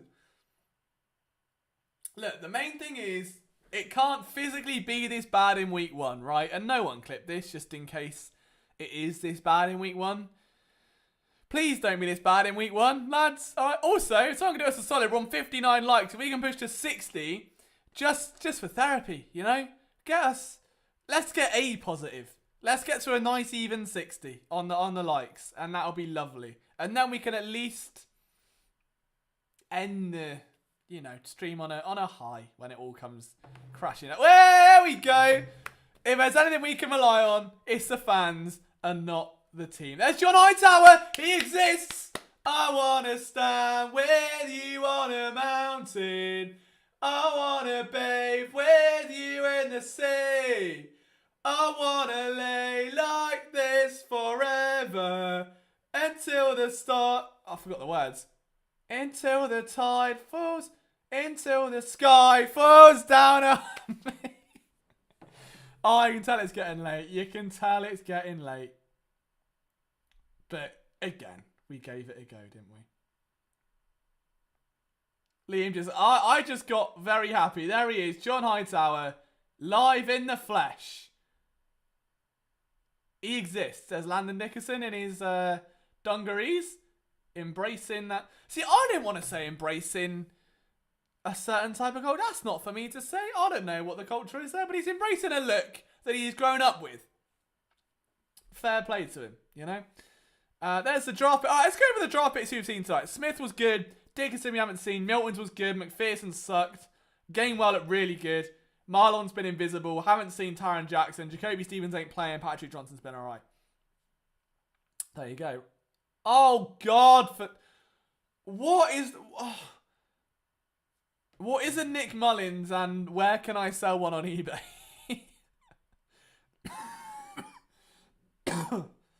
Oh, excuse me.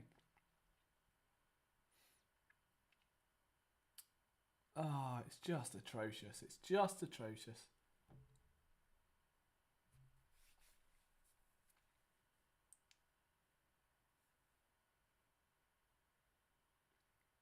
Mullens again. Oh, brilliant. There he goes. God almighty. It's just appalling, isn't it? It really is. In every sense of the word. Atrocious, abysmal, shocking. I hate it. Get Andre Patton in the game and let him do something. Put him at quarterback for all I care at this point, because my word.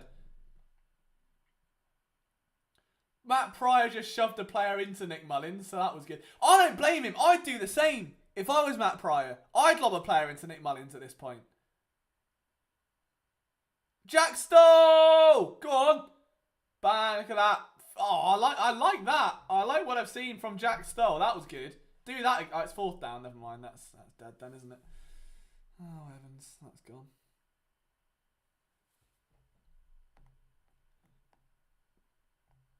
Yeah, I can't see that going well. Put people out of the stands. Yeah, exactly. I'd say let's have some fun. Play a bit of roulette with them. I put Jeff Stoutland in.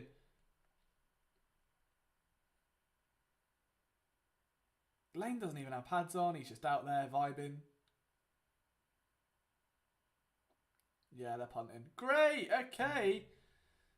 Can't wait for this. What a great day. Alright, so who have we got? Oh, it don't even matter, does it? Oh, God, here we go. Taylor's off again. Right. I could be a 4th string, I reckon. Oh, they're still showing Landon Nickerson in his dungarees again.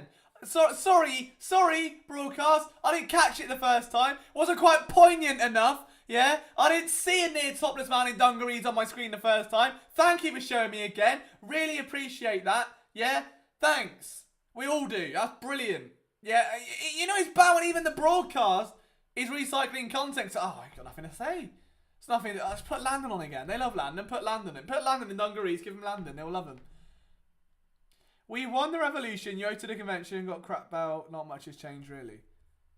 I'm not actually asked, to be honest. So, okay, genuine question, right? Because I know this does get, but whenever someone does come in and, you know, have a bit of banter about the old revolution and all 1776, why? Because I wasn't there. I didn't do anything. I didn't know it happened, if I'm honest, until about 5 years ago. So, I mean, you know, at least our soccer team makes the World Cup. Putting all that money into the team. So, could be worse. But no, I don't get it. It's all fun, though. It's all banter. It's all fine. We're all having a laugh. Somehow, still more humorous than what we're actually seeing on the field right now, though, Kev. So, I'll let you off. I understand, you know, you must be... some new PFF sucks just dropped. I saw photos, Liam.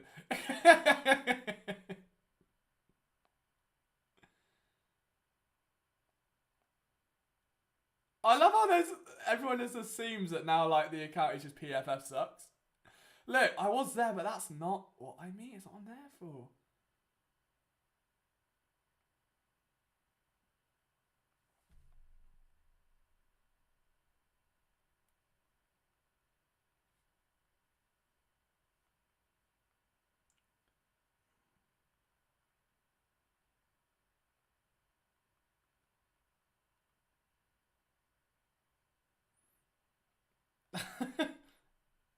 Oh, my video's going up! And Ben Solak retweeted. I didn't realise it was my video because the account says PFF sucks. So, oh.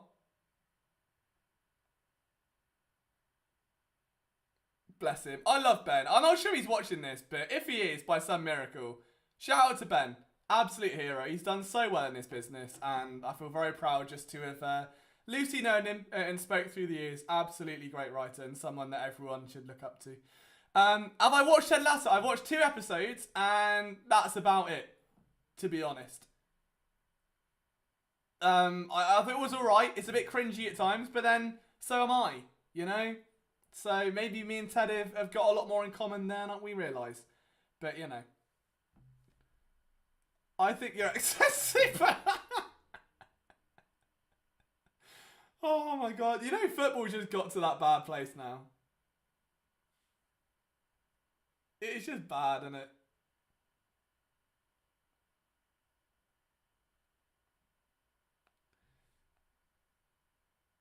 Oh man, yeah. It's not.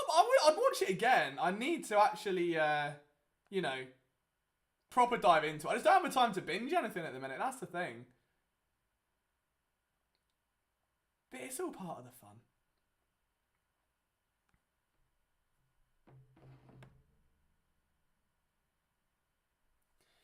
How long have we got left of this?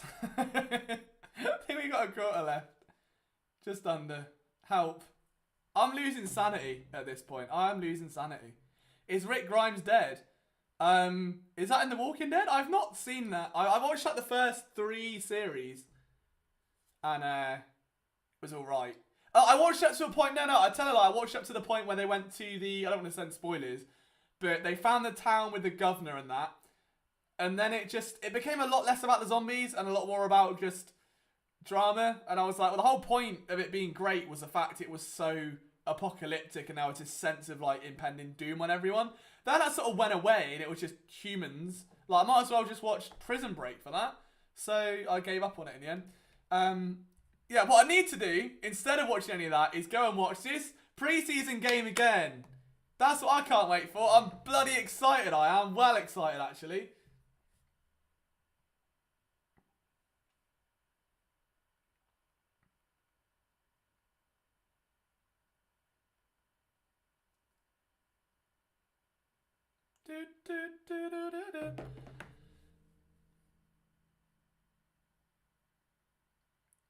Oh, right, okay. It could be worse, boys. Just it could be worse. Right? Alright, let's play a bet. Are the Eagles going to score this game? Are they going to score a touchdown this game? Or not? I mean, I'm going to say no. They can't kick a field goal because they've got no kicker. So, where are we at?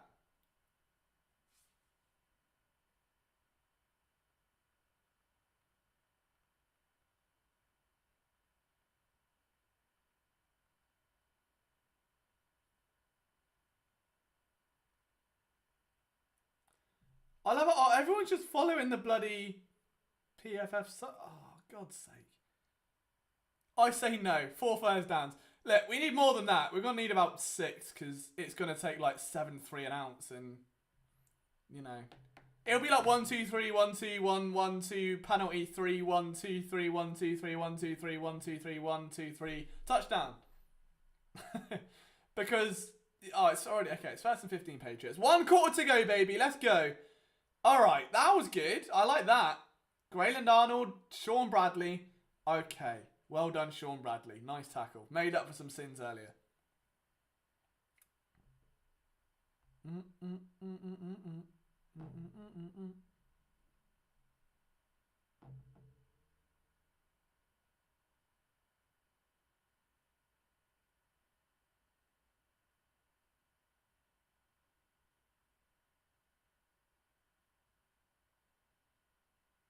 Okay, 2nd and 13. I think the highlight is like Milton Williams. Yeah, still playing.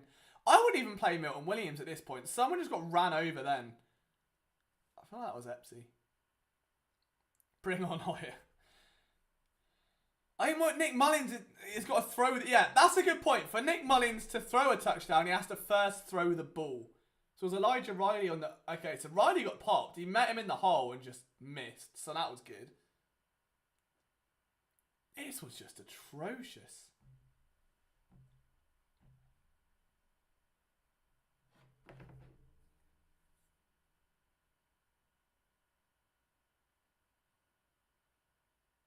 Oh, there we go. That was nice. Who was that?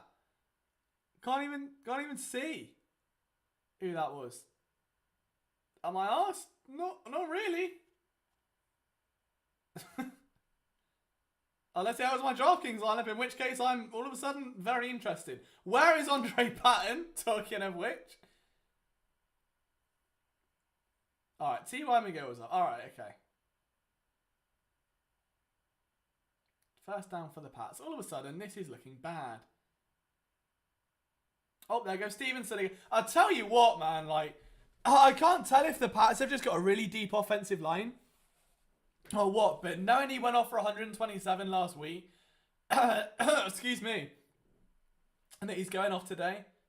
Oh, wow, doesn't matter if it's offense. Behave yourselves. Shocking.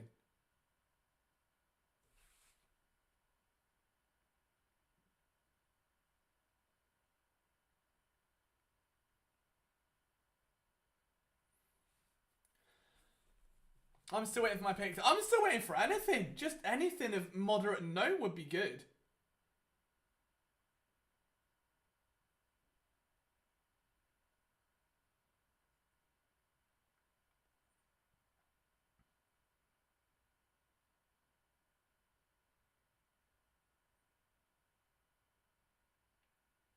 Yeah, I was going to say, their offensive line team... Oh, there's Hoyer the Destroyer.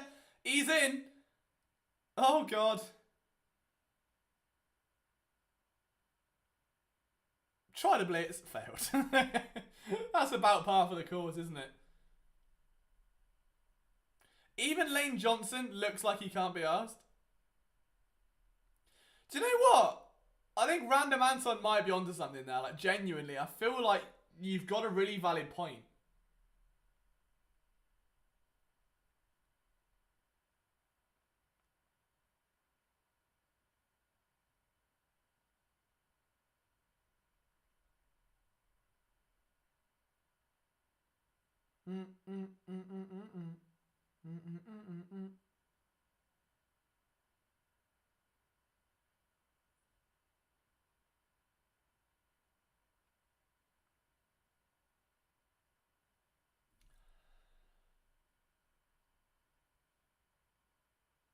There's even a flag while Lane Johnson's talking.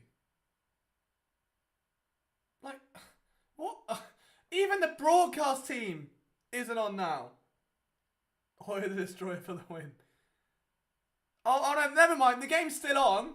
They just don't care about it. Sorry, yet. Unbelievable.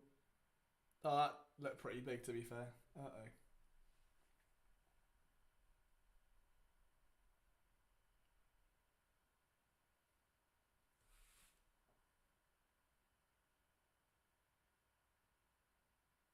I don't like how the burner I use for the video dumps is just getting loads of followers, and it's really pissing me off.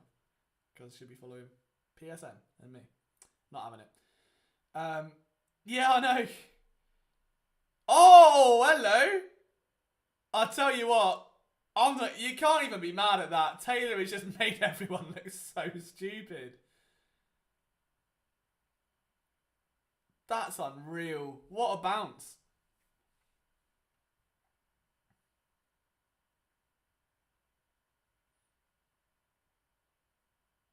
Cam brushing him off, look. That's wild. Like, fair enough, you know?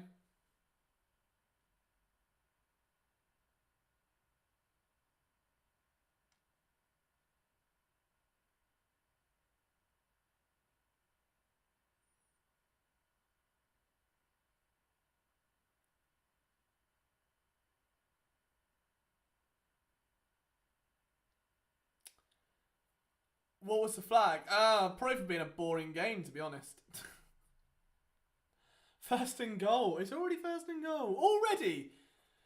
Already first and goal.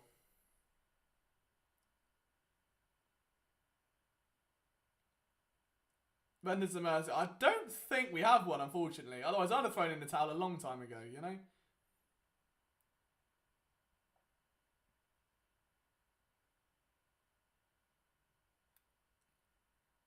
Oh, wow, I like that. I like that. Was that Marlon Tuipulotu having a bit of a moment as well then? Oh, I see if you got pressure, because if he's actually flashed here. Oh, never mind, he didn't. He just turned around and made a tackle. Alright, it's not as impressive as I thought. Not as impressive as I thought, but it works, you know.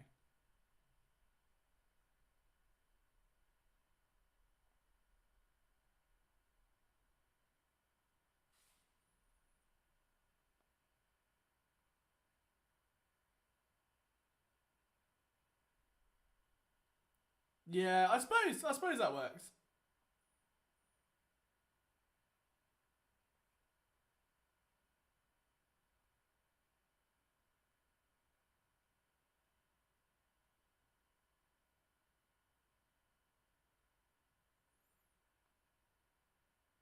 Right, what I've done here is genius.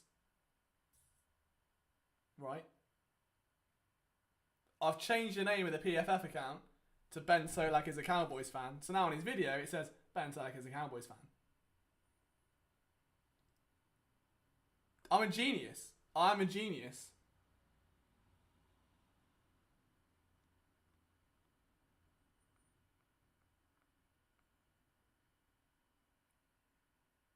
Meanwhile, we stopped something, yeah.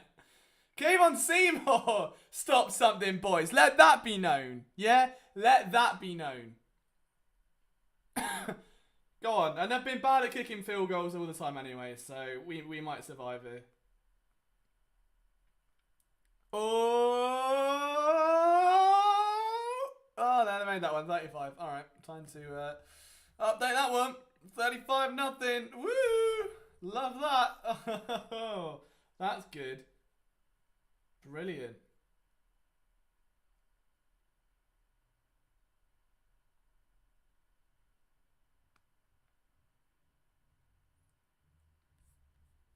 Someone should drive in a car, lads. Alright, here and now, JJ will show us why. Yeah, I mean, look, hey, let's get him to catch a pass first. Rome wasn't built in a day. Let's get him to catch one singular pass, then we can work on the rest. I'm still looking for anything to do with the Eagles' defense. That'd be good. I mean, if he could catch one pass, that'd be alright. But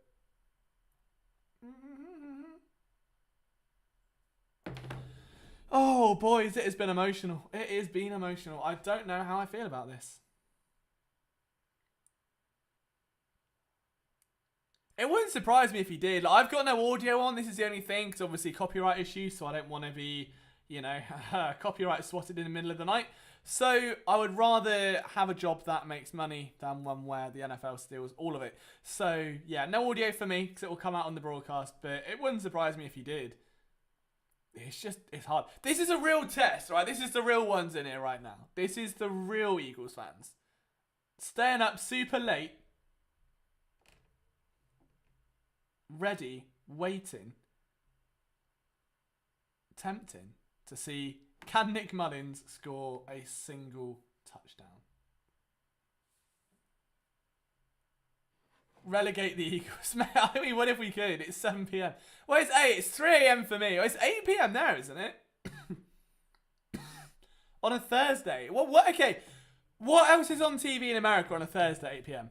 Because I'm not sure. I did like the coverage from Seymour. He is my absolute hero. My underdog. I wished he would run the role for CB2.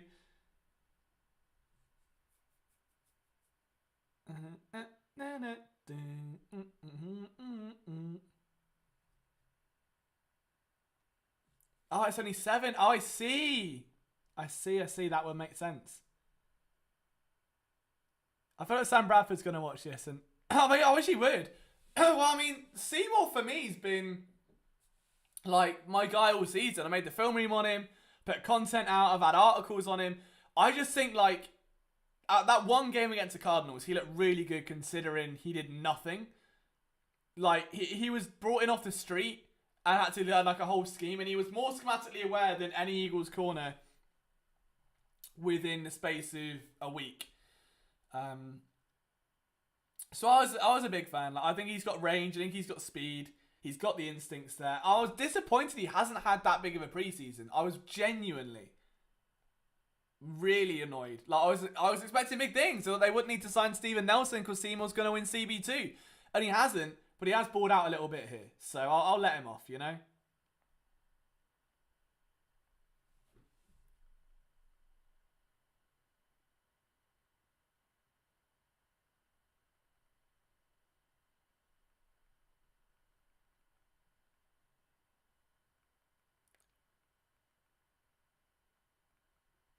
8 minutes to go, boys. Mullens time, baby. Baby! Okay, Holyfield's in. Right, let's see a rally cap. I don't even have a cap to put on to be a rally cap. I just got to... I'll tell you what I can do. Watch this. Watch this. Wait. This ain't going to work, is it? Oh, no, the green screen's gone. Oh, I broke it. Wait. Hold on. Hang on. Right. Funny story. If I put this on, okay, this is an Eagles starter jacket with a green screen on. So if I like... I don't know if this is going to work or not, but I'm hoping I'll like just blend in to the... It worked! I'm a genius. This is class. All right. It doesn't work as much as I thought. I mean, it's not as great. I was hoping... I found out, funny story, I'll just turn the keying off, to be honest. Hang on, bear with me. I'll make it better, won't it? Give me a sec. It's Mullens. I don't know why I'm bothering to look at Mullens. There you go. That's better. Cool. You can kind of see it a bit now. So I got this in London, and me and my girlfriend went to the London Eye. And when you go on, they ask if you want like to take a photo or anything. And so like they stand you next to a green screen and they Photoshop the city behind you. I had this on, and I literally looked like a head, then a city, then jeans. Like I was like a floating head. And you had to buy the photo. So I tried to take a picture of it on my phone. And they said, no, you've got to buy it. And I was like, I'm not buying that. I'm not in the photo. And he kicked off and kicked me out. So, you know. There we go. When Jimmy Kempski and BLG tells Mullens over Flacco. Yeah, I don't know. I love Jimmy. I think Jimmy is absolutely hilarious. I think he's diligent in his reporting and strikes a really hard balance between comedy and actual reporting. BLG, I'm not really a fan of for a few reasons. But it's, you know, he's sound. but I think his reporting is very simplistic, and I don't know, just it needs to be tough. But again, I can't say that. It's subjective. Everything's subjective. I respect what he's done in the industry. I think he's, done a lot. Turned Beanie Green Nation into probably the biggest SB Nation blog there is, I think. And he's brought on some amazing contributors along the way. Like, obviously, Kist and Solak have been amazing and progressed, like, well beyond what was probably feasible a few years ago. But as a reporter and someone I would go to for my coverage, like, he's not my guy. I love Jimmy, like, to no end. I think he's brilliant. But, it's subjective. I tell you what, I think Mike Kay's brilliant. I think he is a fantastic reporter and has got so much time for everyone. I think EJ Smith's fun. I really like... I think Andrew DiCetto's been cool as well. Like, he's kind of been on the come up with me. The biggest guy we've got to give a shout out to is Connor Miles. I'm not sure if you guys follow him or not, but he genuinely, like, joined PSN like 5-6 years ago, and he's been working like with me and then off and then away and away like for about 5-6 years now, ever since. Like, he's been on for a year, then back, then a year, then back, and like we've kind of come up together since we were like 21 years old. And he's then obviously gone on to Sports Illustrated. He started the Eagles Unfiltered podcast. He's the most genuine guy you could meet, and he's level-headed with his takes, and he puts a lot of thought into the analysis, and he's caught a good break, and he's working with some great people. So I would happily give any time of day for Connor to do anything, especially with Gia. I love that, Alex. Yeah, you're dead right. And I got a lot of time for Gia. I've never actually spoke to him, but at 13 years old, if I had the confidence to do what he's doing, it's unreal. And he's doing it in a city that is so hateful and disrespectful at times. So to do that, fight through his health stuff, put out a podcast, get guests, like, it's amazing. And he's got a great mentor in Connor, so I love him. I'm not sure if he started with PSN, but he was one of the first Eagles people I ever brought on. And he was with us for like a year, then he dipped for a bit. Then obviously he went through a lot of personal troubles, and then he went to Fanside and came back, and I think he came back again and then again. So he's always been like, he's basically PSN at heart. Like him, I know Gino, who used to do Locked On Eagles, like he got his kind of like his first gigs with PSN. Yeah, there's been a few. I would say my PLG went from being a fan to a credential reporter. Yeah, I mean, look, I'm the same. At the end of it, I started as a fan. I try to put my analysis on more of objective and keep it like with a personality behind it, so it's fun. So I don't want to get into that beat stuff. Like I've tried it. I've tried breaking stories. It's just not for me. I don't like it that much. I think the problem is with BGN, like as a site, is that the content is not through no fault of their own, but the stuff in the morning, like they can just take other people's articles and aggregate them. Like you said, like the first thing in the morning, they put the link out and it's just everyone else's work. Seymour, my gunman, go on. Come on, Seymour, my CB2. That's what we're here for, boys. There we go. Look at that.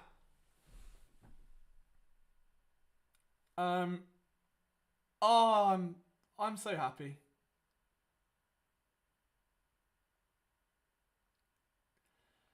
Oh my god.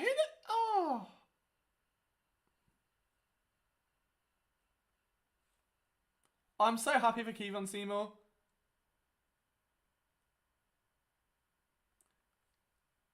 I'm just trying to tweet it. I'm excited, sorry.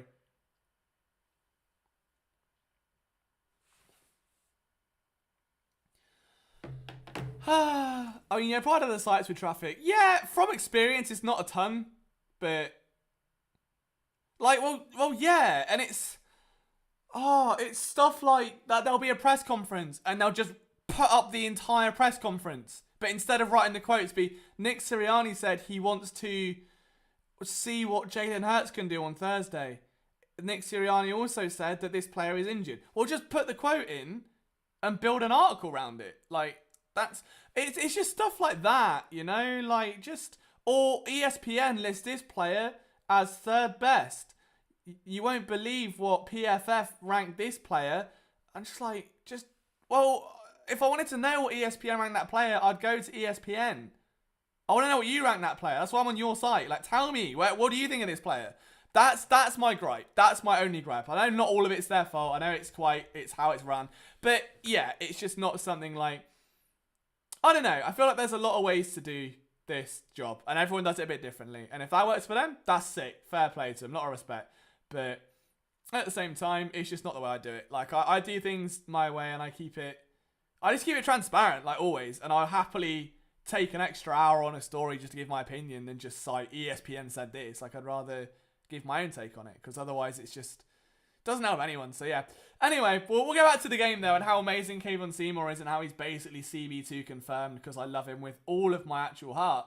Yeah, I just remember doing the big deep dive on him after that Arizona Cardinals game, and I ended up like seeing how he apparently had like an eye problem at college, and he couldn't see properly. They said he was short-sighted, so he got surgery for that, or contact lenses or something. Then he gets to Carolina, I think, and has like more problems and more injury issues and stuff. Then he ends up in Philadelphia, and like, yeah, I don't know. I just think he's got really high upside. He's got every trait you could want. Stoll does have good hands. I like Jack Stoll. Yeah, like I took a subtle jab at it the other day when he said, what was it he said on the podcast, that he wouldn't give Rager a second contract? Like, the guy's been, you know, what is it? What's he called? I can't remember what it's called. I actually can't. I've had a mental blank, all right? He said, never mind. I can't remember what I was going to say. I'm going to focus on the game. But I appreciate the kind words, Sigurty, man. That genuinely means a lot. And same with Ali, man. You guys are amazing. Go on, Jack. First. Oh, shrug him down. He's definitely making an impact, isn't he? He's making that point. And he had to. You know, Tyree Jackson's injured. We know there isn't a lot of long-term depth at tight end. He was one of the very few, bear in mind, undrafted free agents were few and far between this year. It got brought down because of COVID. So it makes that pick even more valuable, essentially. It might as well be a 7th round draft pick. Okay, Mullens. Stoll. Oh, okay, doesn't matter. Mullens got a first down.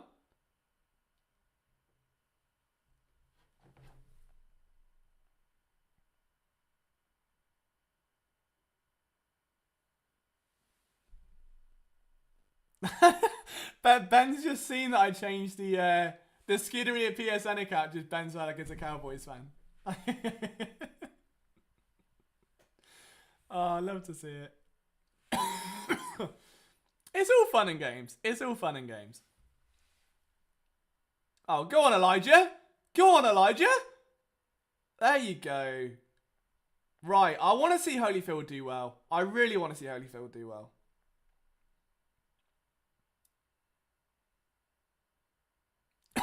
Oh, my throat's going now.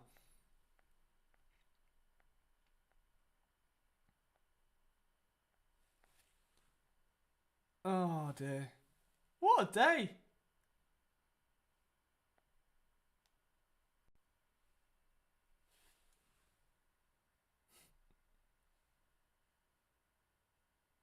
Oh, Elijah's off again. Oh, go on, lead blocked by Nick Mullens. Nick Mullens, the fullback. There we go. That's better.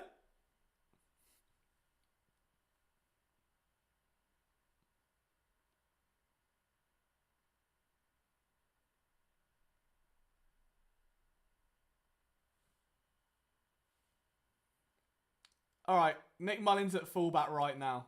Forever.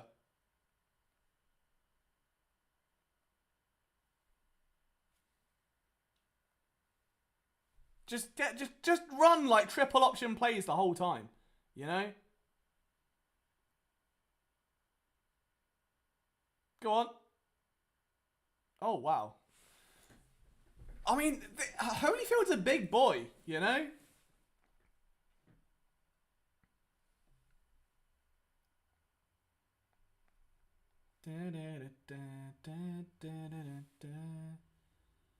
No, I'm just singing the John Hightower song in my head.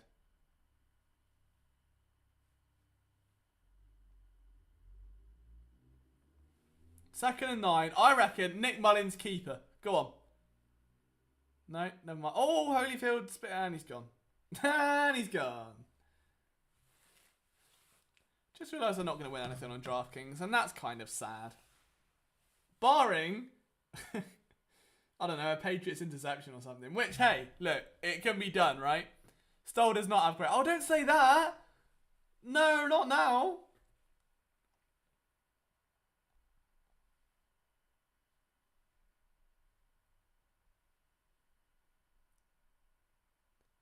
Big fourth. Oh, no. I'm still on 3rd and 11, boys. I'm still on 3rd and 11.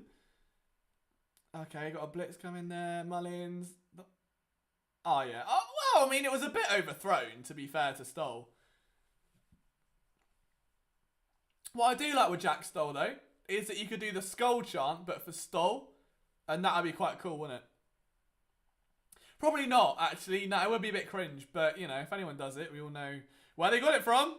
So it wouldn't be the first time, would it? Mullens comes up big. No. Oh, I don't know. I was hoping he would, Cold Jack. So who is this? Is it Harry Kreider? Yeah, it's Harry Kreider at centre. Oh, yeah, that's gone down like a cup of cold sick. Why did he turn back? Why did he turn back into him? Why did he... Only Nick Mullens will turn back into a sack. It's like a turn around to go, is he there? Oh, yeah, there he is. That's incredible. Like...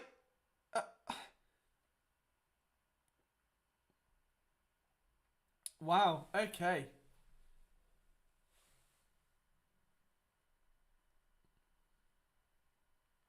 Can't throw a pick if he can't throw the ball.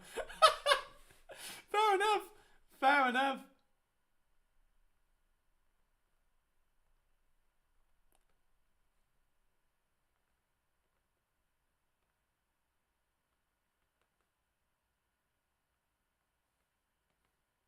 No. Oh, no, he hasn't. Oh, to be fair, I might save my DraftKings lineup, to be fair. Somehow, some way. Oh, no.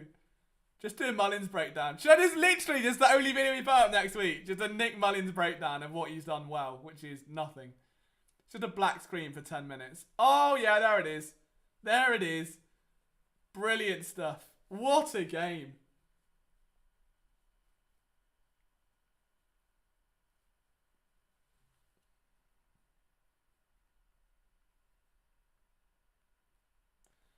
Oh my, this is appalling. This is absolutely appalling.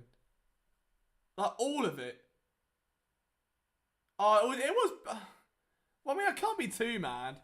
But also, I mean, we should be a bit mad, right?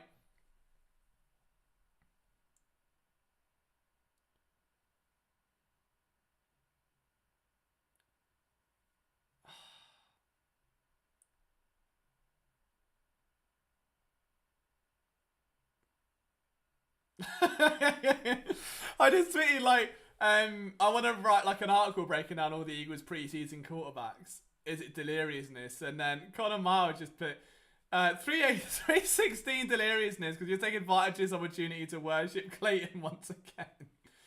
I don't know what you mean. I would never do that. I don't even know who Clayton Dawson is. It's bizarre. It's really bizarre. Oh my, how bizarre! Do do do do do do do do.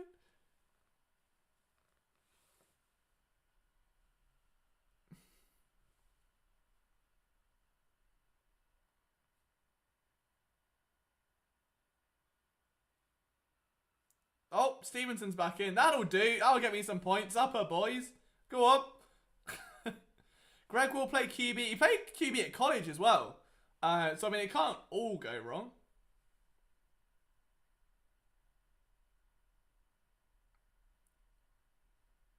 Yeah, that's not a high bar to set, though, Ron. That's not the highest bar in the world to set.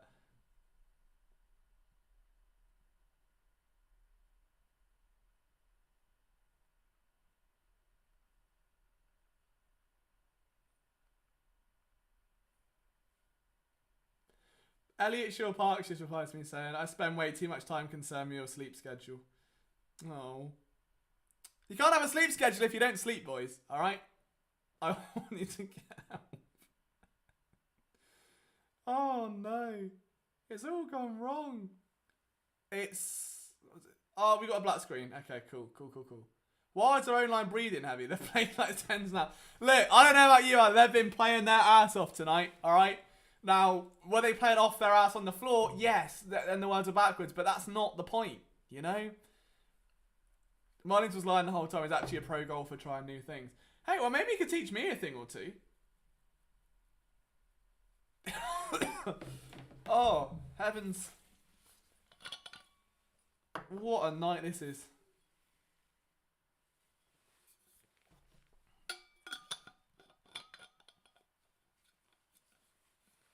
I think like even the Eagles players are bored by now. Like, Jordan Mailata looks like he can't be bothered, you know? I'm probably going to make it the end of this one. You're fine. Yeah, all 19 of you that are left. I mean, I know it has been a tumultuous night filled with, I was going to say highs and lows. I mean, mainly lows and slightly less low lows. But genuinely, it's been an honour doing this with you all tonight. I've been super excited. It's always fun. We've had some laughs. If you are up late, I mean, I say late. I know it's only like, 10, 20 there, I think. There will be written content coming up after the game just on my takeaways from it. Most of which you'll know anyway. But if you want to support PSN, that's the best way to do it. I should have before reading comic books. No, I've got to be in work in a few hours. Jeez. Yeah, it's always the way. Or when you go down like a YouTube loophole of like top 10 aliens that have picked their nose on a Wednesday. Like, you end up on some weird loophole of like either ghosts or aliens or, the Illuminati. There's always one or the other. But yeah, so there'll be Eagles content coming up in just a bit. There'll be some in the morning as well, just with the press conference quotes that come out when we get those emailed over. I'll try and get a video out as well. But I'll slump. Have a good night. No worries, Connor. I appreciate you, man. But yeah, we'll make sure we get some stuff out for you boys just for the end of the night. And then obviously after that, we'll grind some stuff out tomorrow. But yeah, main thing is we'll be doing next week's preseason game as well against the New York Jets. It ends, on a positive. The Eagles have never lost to the Jets in the regular season, right? So surely they're going to have to smash it in the preseason. It can't go tits up. There's no way. Yeah, DeVonta Smith did look good. His route running was absolutely crisp. Oh, no, dude, I have to. I've got to. I've made it this far. I've got to stay true to it now. We can't abandon that. I'm assuming that's going to be game over. They're just going to run down a 2-minute warning, though. So I'm going to try and get a head start, if that's cool with you boys. But yeah, if you're not subscribed to the channel, it would be amazing if you could. Like, it'd be cool to have you stick around. We're going to get some films. Maybe we won't get some film stuff out on this game. Maybe that'll be for the best. But we will look back at the game and talk about it and the stuff in it. It should be fun. We're going to have a fun few days. We'll have some like stock reports of like players that are, trending up and trending down. Like, there have been some positives. Like Milton Williams looked good. Smith looked okay. Kenny Gainwell looked fantastic. That's about it. But there were positives to take. So, boys, thank you so much for hanging out. I really do appreciate you all. We will be hanging out with you again next Thursday. And then we'll make the decision of if we carry this into the regular season. So if you want to be, doing watch-alongs during the regular season, I'm happy to do them. If you guys want to watch with me as well, then that'd be brilliant. If not, that's cool. I'll stick to the written stuff. But genuinely, you've all been amazing tonight. Thank you for lending me your eyes and ears. I know this game wasn't pretty. Hopefully, we've made it a little bit more tolerable. It's just a bit more fun. Add a bit more fun to it as well. So enjoy your night, guys. Thank you for everything. Take it easy, and I'll see you soon.